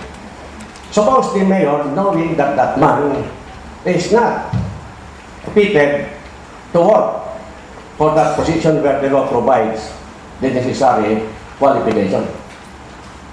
She knows that that person does not have. He strongly recommends to the appointing authority. Can the mayor be held liable for violating Article 244? The answer is no. Mere letter recommendation is not included in the Punishable Act. It must be nomination or appointment. Recommendation is not a nomination nor an appointment. Hence, that does not constitute violation under Article 244. This Article 245, the last article on crimes committed by public officer. This is the crime known as abuses against chastity. This crime is different from crimes against chastity. Crimes against chastity are those that includes acts of lasciviousness, adultery, concubinage, seduction, whether simple or qualified, abduction, whether possible or consented abduction. Those are the crimes against chastity. But this provision, Article 245, penalizes abuses against chastity. How is this committed? There are two ways by which this crime may be committed. Under the first paragraph, the public officer guilty are the ones who have pending matter for his action, or with which he has to consult a superior, and then he makes immoral advances or solicit any immoral advances to a woman who are interested in the matter pending for action by that public officer. So, judges and prosecutors and the public officer who are required to act on certain matters. A prosecutor, for instance, he has to act on cases assigned to him for preliminary investigation. This is a matter pending before him. If a woman, remember, the victim of this is only a woman, not a man. So if a woman follows up, inquires about the status or action on the case pending before that fiscal, and the fiscal who appears to be a maniacs, next is immoral advances, then if there is only one, for instance, pwede bang ma-identify ang ganda-ganda mo naman? Sabi naman ng babae, sir, hindi naman ako gano'n, sabi ko gano'n, no? Tsaka may asawa na kayo. If the fiscal refrains anymore from insisting on what he wanted on that woman, then there is no cause of action to charge him. But if the fiscal becomes persistent, inulit pa niya, that will be another thing anymore. He will be held liable under the provision of the abuses against chastity. On the other hand, kung yun naman na woman na interested on the matter, ay panay na ang pa-charging sa fiscal o sa judge, ayaw siyang pansinin. Nagalit si Miss, ang ginawa niya, nagdemanda laban sa fiscal. Ano ang crime? Sabi nung investigator, bakit mo dinidemanda sa fiscal? Eh kasi ininispuan niya ako. Eh wala rin naman ginagawa sa fiscal eh. Eh nga po wala ginagawa, hindi man lang ako pinapansin, kaya ako yung naanoy eh. Kaya ang just vexation demanda ko yan. Pinakailangan papansin hindi pala para makaiwas sa demanda ang fiscal. Ano? Now the second is public officer who has the charge or custody of woman prisoner and makes indecent or immoral advances on that woman prisoner. But the later portion, even if it is not human, who is in custody, but the jailer makes immoral or indecent advances on the wife, sister, or relatives by affinity, the same crime is committed by the jail officer or any public officer who has custody of that prisoner. But remember, if you look at the enumeration of those women on whom that advances have been made, mother is absent. Why is mother discriminated against?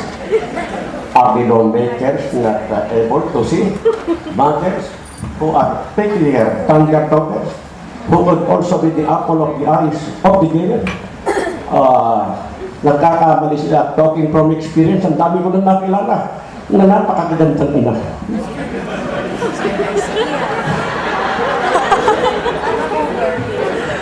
Hindi, kung naman yun lahat naman niya kayo nakakita na kayo na mas magagandang ina di ba? Hindi naman nagsisungaling ako, di ba? In these crimes committed by public officers, there was question in the last bar examination. Can a public officer who are made liable for those crimes covered by Title VII be also liable at the same time for violation of the Anti-Graft and Corrupt Practices Law? Now, according to Justice Mario Lopez, my counterpart, he said, Padre, marami na kaming decision. Even if he is charged for violation of the provision of the revised penal code under Title VII. In addition, the officer could be convicted likewise for violation of the Anti-Graft and Corrupt Practices Act. Now, I want you to go over with the provision of Republic Act 3019, the Anti-Graft and Corrupt Practices Law. From the decisions that are already cited or incorporated in the extract, the most violated is that paragraph which punishes causing undue injury upon any person, including the government, or giving unwarranted benefits to either party. And with respect to the other public officer, entering into transaction that is grossly disadvantageous to the government. Oftentimes, those are the charges that are filed before the Ombudsman and found their way to the Sandigan Bayan. So, you just like it, because the provision of the Anti-Graft Law is worded in a simple manner that it is easily understandable. Now, if a public officer is charged whether violation of the revised penal code, crimes committed by public officers, or under the provision of the Anti-Graft or Corrupt Practices Law, when shall the court order his suspension? And if the order of suspension is issued, is it mandatory? Now, you know, under Section 13 of Republic Act 3019, before the public officer charged in an information for any crime punished by the revised penal code or even the special law, the issuance of order of suspension is not automatic. The rule is there must be a pre-suspension hearing. There must be a hearing, pre-suspension hearing, to determine the validity of the information filed against the public officer. And once the court is able to determine that the information is valid, order of suspension is mandatory. It is mandatory upon the finding of valid information, validity of information, finding information, but not before the pre-suspension hearing. Now we have reached. I will take up few articles because we still have a little more time, half hour, on this very important portion of the Book 2 of the Revised Penal Code. According to the Book of Reyes, or not Reyes, Justice Aquino, the most important portion of Book 2 of the Revised Penal Code is Title 8, Crimes Committed or Crimes Against Person, because it involves destruction of human life. That is the reason. You know, I read a case where the ponente, that is a home safety. The ponente is Justice Perfecto, and he made a sermon in his decision. But what attracted my attention is the use of the different terminologies describing the killing depending on who is the victim. Part of it, as far as I could remember, it says the killing of the father is parricide. The killing of the mother is matricide. The killing of an offspring, pronicide. The killing of the wife, uxoricide. Killing of an enemy, hosticide. But if the victim of killing is one of the guests in a social gathering, the term is hospiticide. Hospiticide. If the victim of killing is head of the state or a monarch, the term is regicide. And if there are multitude of people who were killed, which we call ordinarily as massacre, like the Maguindanao massacre, the proper term is genocide. And any person who kills another by the side of the rebel, the term is not reversible. It is still homicide or murder, as the case may be. Not reversible. You might mistake it to be reversible.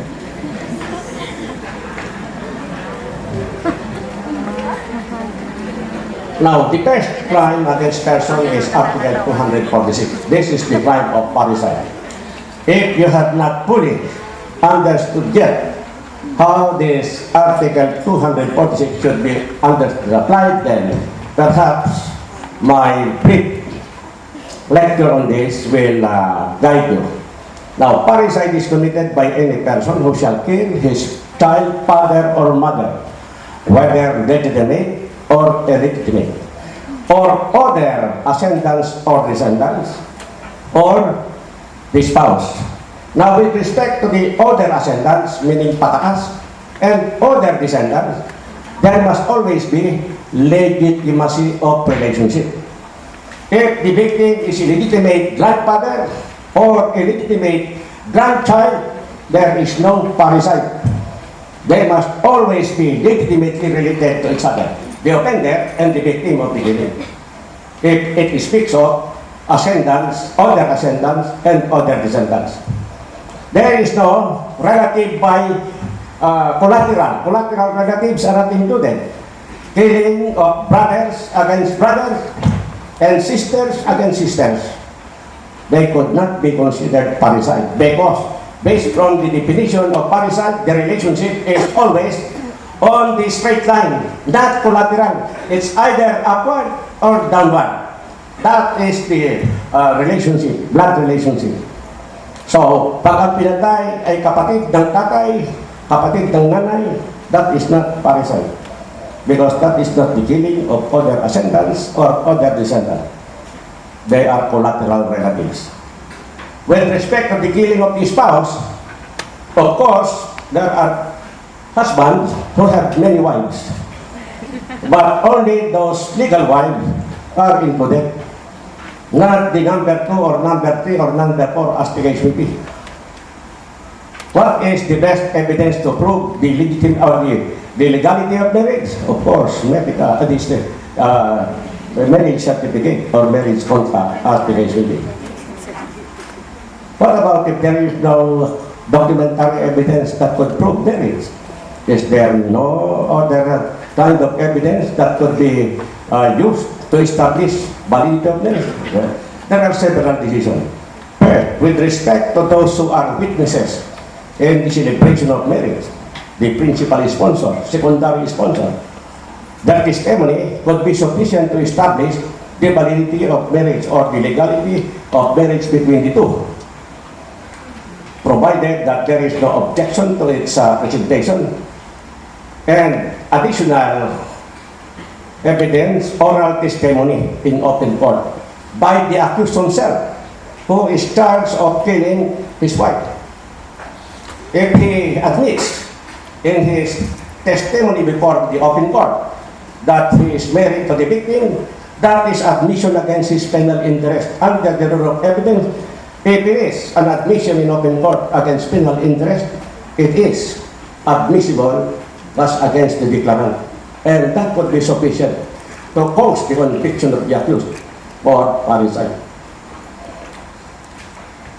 Suppose X, Mary and Johnny are married to each other.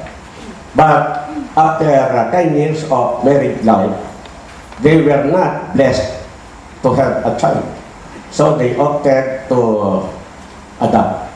They were able to find a pretty baby boy in the orphanage.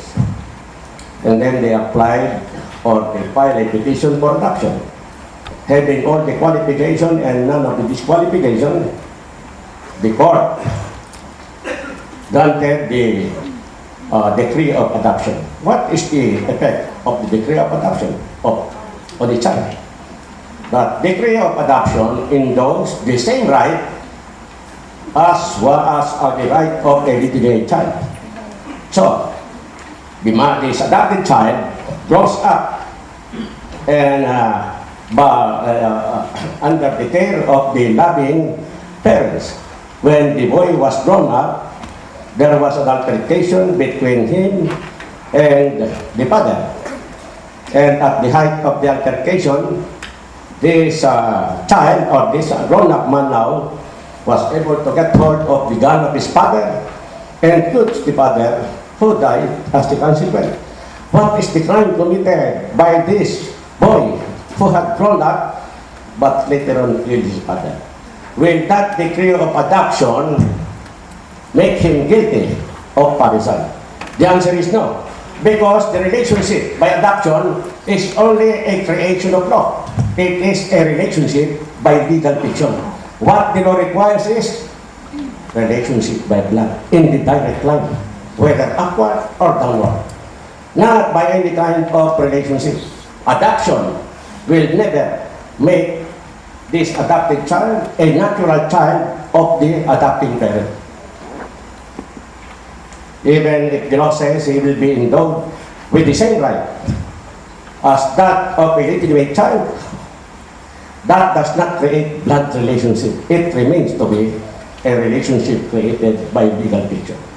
And therefore, that could give rise to a crime of parricide. Now, if the party had been married white because of irreconcilable differences, they opted to file a legal separation, and there was a decree of legal separation. After 15 years of being legally separated, the man caught again the woman for 3 years, continuous 3 years. He asked the woman if he will accept his offer of love, and the woman said, "No, my heart had already turned into a stone. It will never bid for love, for my love for you." So, it made the man infuriated. He starts to get the woman. Will that constitute a crime of parricide or only homicide or murder as the case may be? Since it is only legal separation, the marriage tie remains. So parricide is still the crime. They still remain to be validly married. What is the effect of legal separation? Only separation from bed and board. It never cuts off or severe the marriage tie. So the crime would still be parricide. You know, a husband was charged with parricide, with prostrated parricide, because the husband hit the head of his wife hitting her on the skull, on the head, almost breaking the skull, which caused almost his death, her death, were it not for the timely medical attention. So, they were not reconciled. The wife now filed the case. It is prospected homicide pending before the RTC. Now, the RTC judge became curious. So, he asked the accused, Mr. Accused, totoo ba na pinokpok mo o pinalo mo ng siya itong asawa mo sa ulo? Opo, Your Honor. Bakit mo ginawa? Kasi, Your Honor, hindi ko po mabuhat ang mesa namin dahil napakabigat.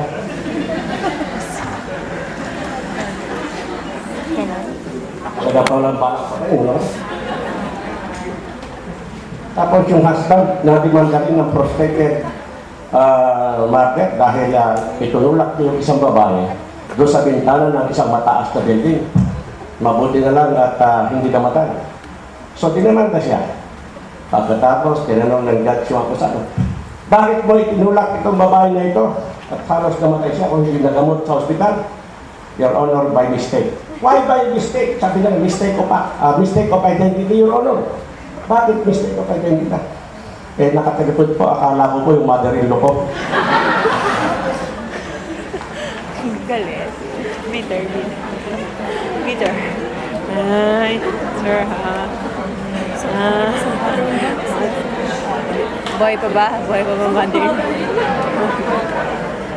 Alright, death or physical injuries inflicted under exceptional circumstances. The leading case here is the case of people versus Francisco Abarca, who like you was reviewing for the bar when this fatal incident happened. He gunned down the paramour of his wife. He was reviewing for the bar in Leyte, like in Tacloban, Leyte. But because he was not feeling well at that afternoon, he came home a little early than the usual time of his going home. But when he arrived home, he found all doors of the house and windows are closed. So he eavesdropped when he was already in the house. He heard two voices, one coming from his wife and the other one from a man who is not him. So the more he wanted to enter the house, until at the back of the house, he was able to find a hole enough for his body to slip into it. He was able to enter. But when he tried to open the master's bedroom, it could not be opened because it is locked from inside. So he went atop a table and then he looked down over the bed and then he saw the loving wife into the arms of a loving man who is not him. The man was attracted by the noise created by Abarca. He got hold of his caliber .45 pistol because he happens to be a constable. And Abarca could not do anything. So he ran away. He went to another barrio where he has a relative and borrowed an Armalite rifle. When he went back to his house, the paramour was no longer there. So he continued searching for him until almost 1 hour thereafter. He saw the paramour of his wife already playing mahjong in that barrio. So with his cocked Armalite rifle, he shouted, "Patay ka na!" And then he squeezed the trigger. The burst of fire hit that man and died instantaneously. However, some bullets, stray bullet hit 2 victims in the locality. So, Abarca was arrested and consequently charged for murder with respect to the killing of the paramour of his wife. With respect to the 2 others who did not die because they were treated at the hospital, 2 counts of prostrated murder were charged against Abarca. Now, during the trial, he admitted he being ill. he narrated what he had observed and what he had witnessed. He surprised the wife in the act of sexual intercourse with her paramour. But since he could not do anything because he was outside of the master's bedroom, and the fact that he was pointed at with a caliber 45 by the paramour, he could know that he could not do anything except to run and look for a weapon that he could use to kill that paramour. When he was able to successfully borrow that armalite, the man, paramour, was no longer there, and he continued searching. So that ended the defense of Abarca. The RPC convicted him of murder. He said, your explanation could not be taken with merit because the existing law on jurisprudence on that point is that in cases of death under exceptional circumstances, you should have, or the spouse should have surprised the other spouse. And if you are not able to kill the victim, either the other spouse or the paramour, or both, while in the act, you must have killed either or both of them immediately thereafter. Since there was already 1 hour that had passed before you are able to shoot and kill that paramour, then it will no longer fall under this provision because the Supreme Court had ruled that surprise, the chase, and the killing must form part of one continuous act. You have already occasion from the time you went to the patio to borrow that armalite rifle, went back to your house, and continue searching. You have already all the opportunity to regain the coolness of your thinking and your composure. But you did not refrain. Instead, you still killed the man, which is no longer falling under that phrase or immediately thereafter. The Supreme Court ruled that it still falls under that phrase or immediately thereafter. Because what is important is the killing was the result of the proximate training, the result of the outrage that is still overwhelming Abarca at the time. Even if there was almost 1 hour that passed, he was still blinded by that thinking of having surprised the wife in the arms of another man who is another man having sexual intercourse. So he was acquitted by the Supreme Court.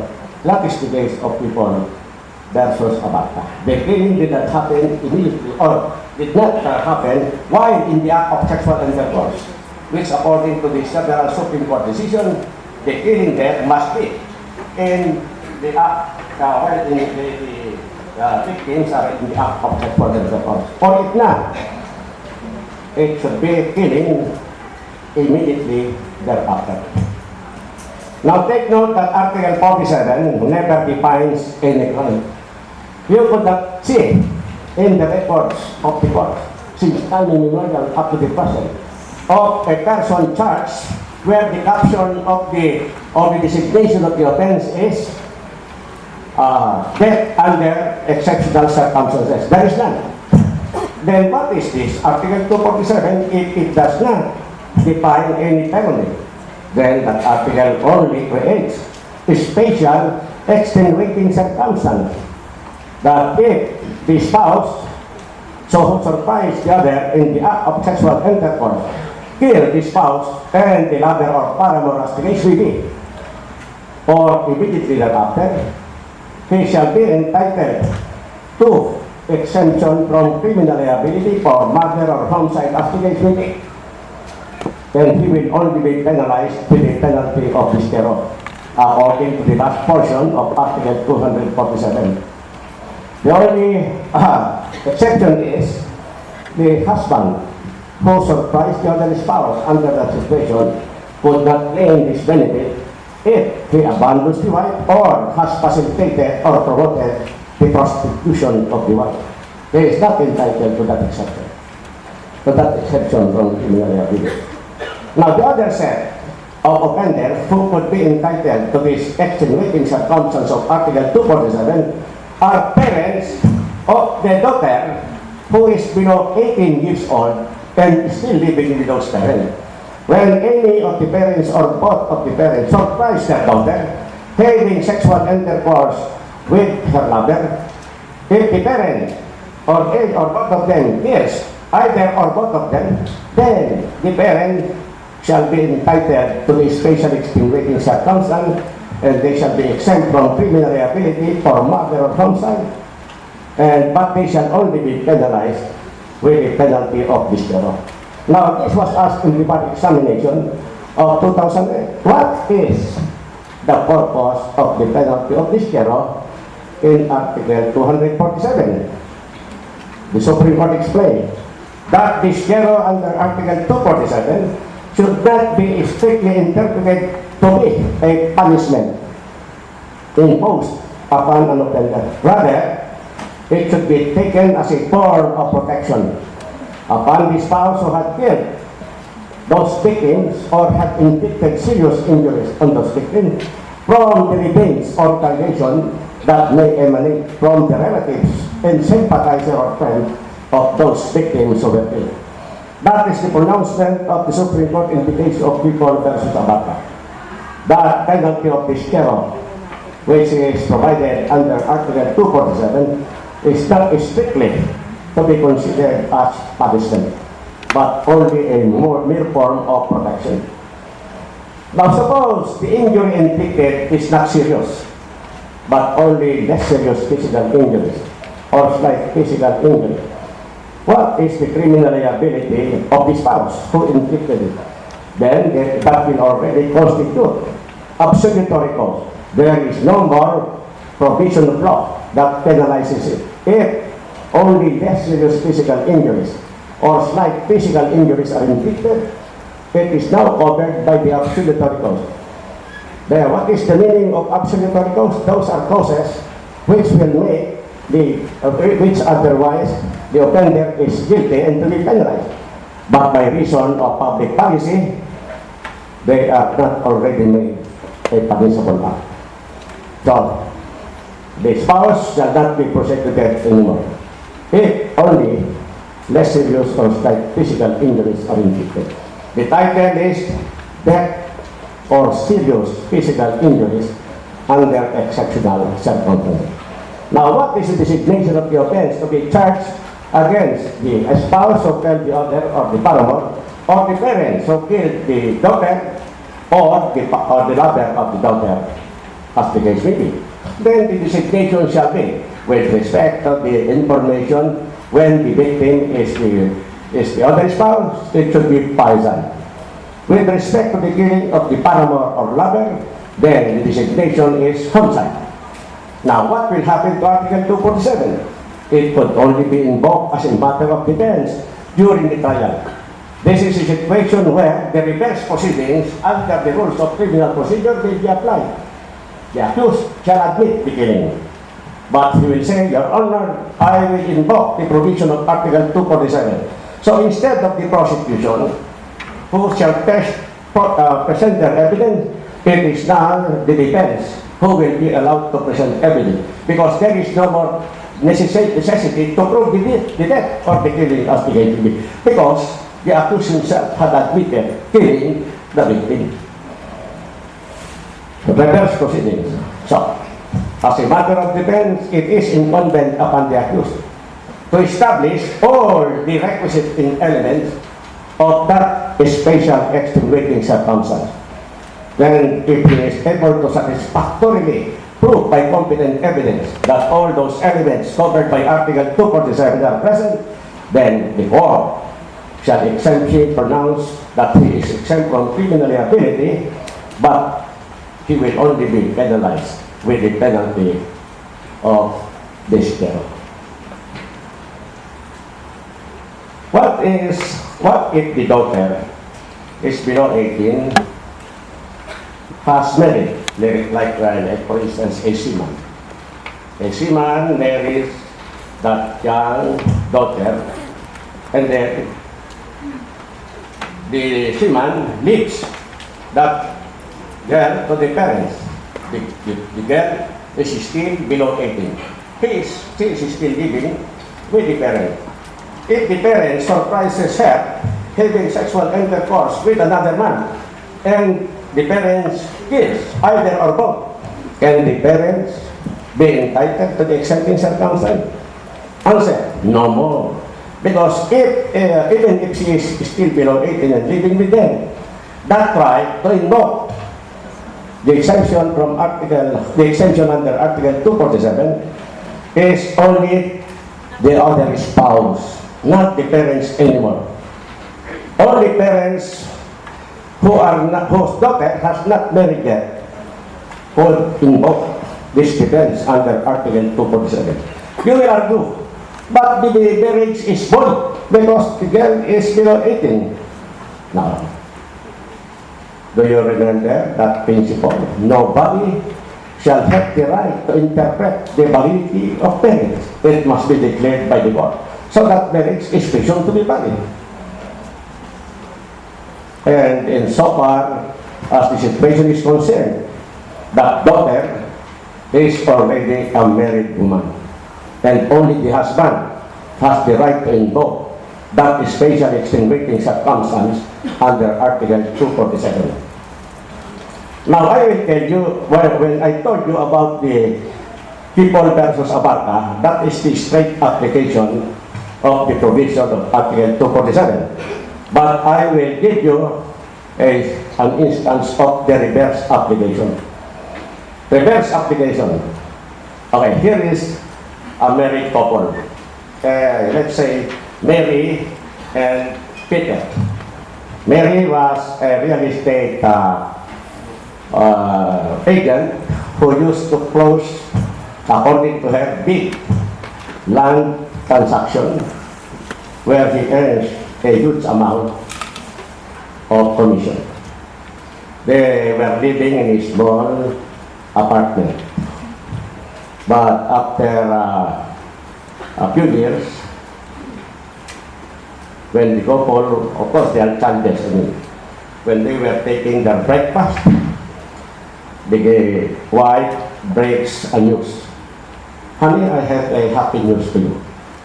I have closed a very big land deal and I received a huge commission.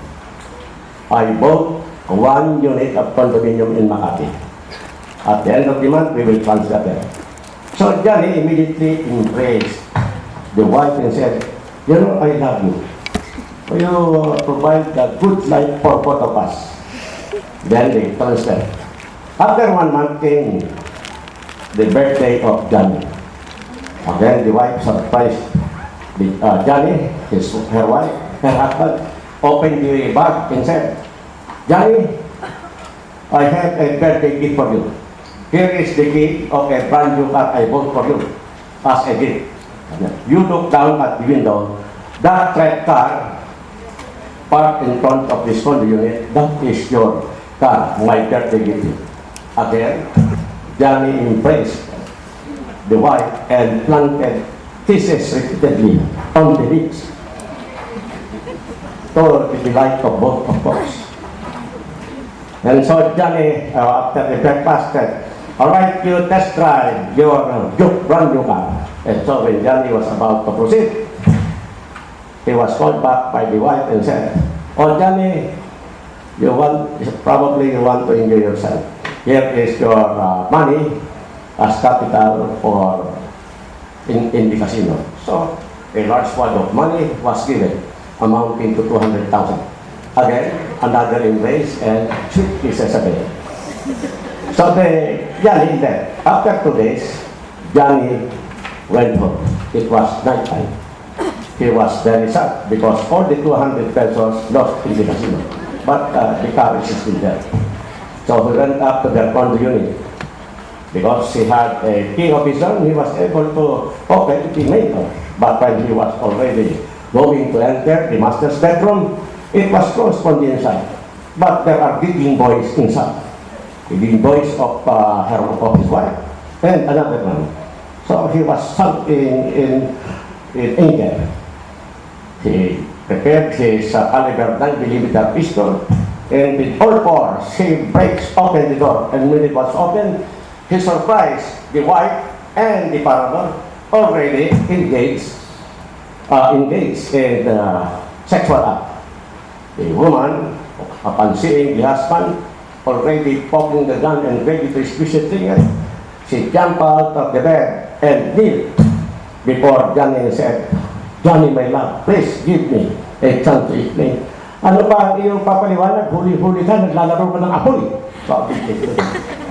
But then Johnny gave them. Anyway, papatayin ko rin lang kayo. Sige, pagpaliwanag ka na.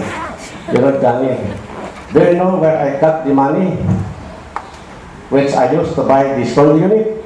Yes, you told me it was your youth commission in your landed estate deal. Johnny, I lied to you. It did not come from that land transaction. That big amount of money came from this man, pointing to the youth lover. So Johnny became tankard. And then the wife continued, "Johnny, 2 days ago, I gave you your birthday gift. I bought it 1,300,000 pesos. Do you know where I got the money for buying it? Yes. According to you, it was already there to also deposits of your big land deed." That is again a lie, Johnny. The money came from this man.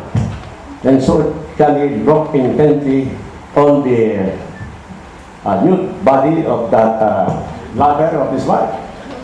And then he said, "Kung ganoon pala, balutin mo niya ng kumot at baka siprin yung mama niya." So that is the reverse application.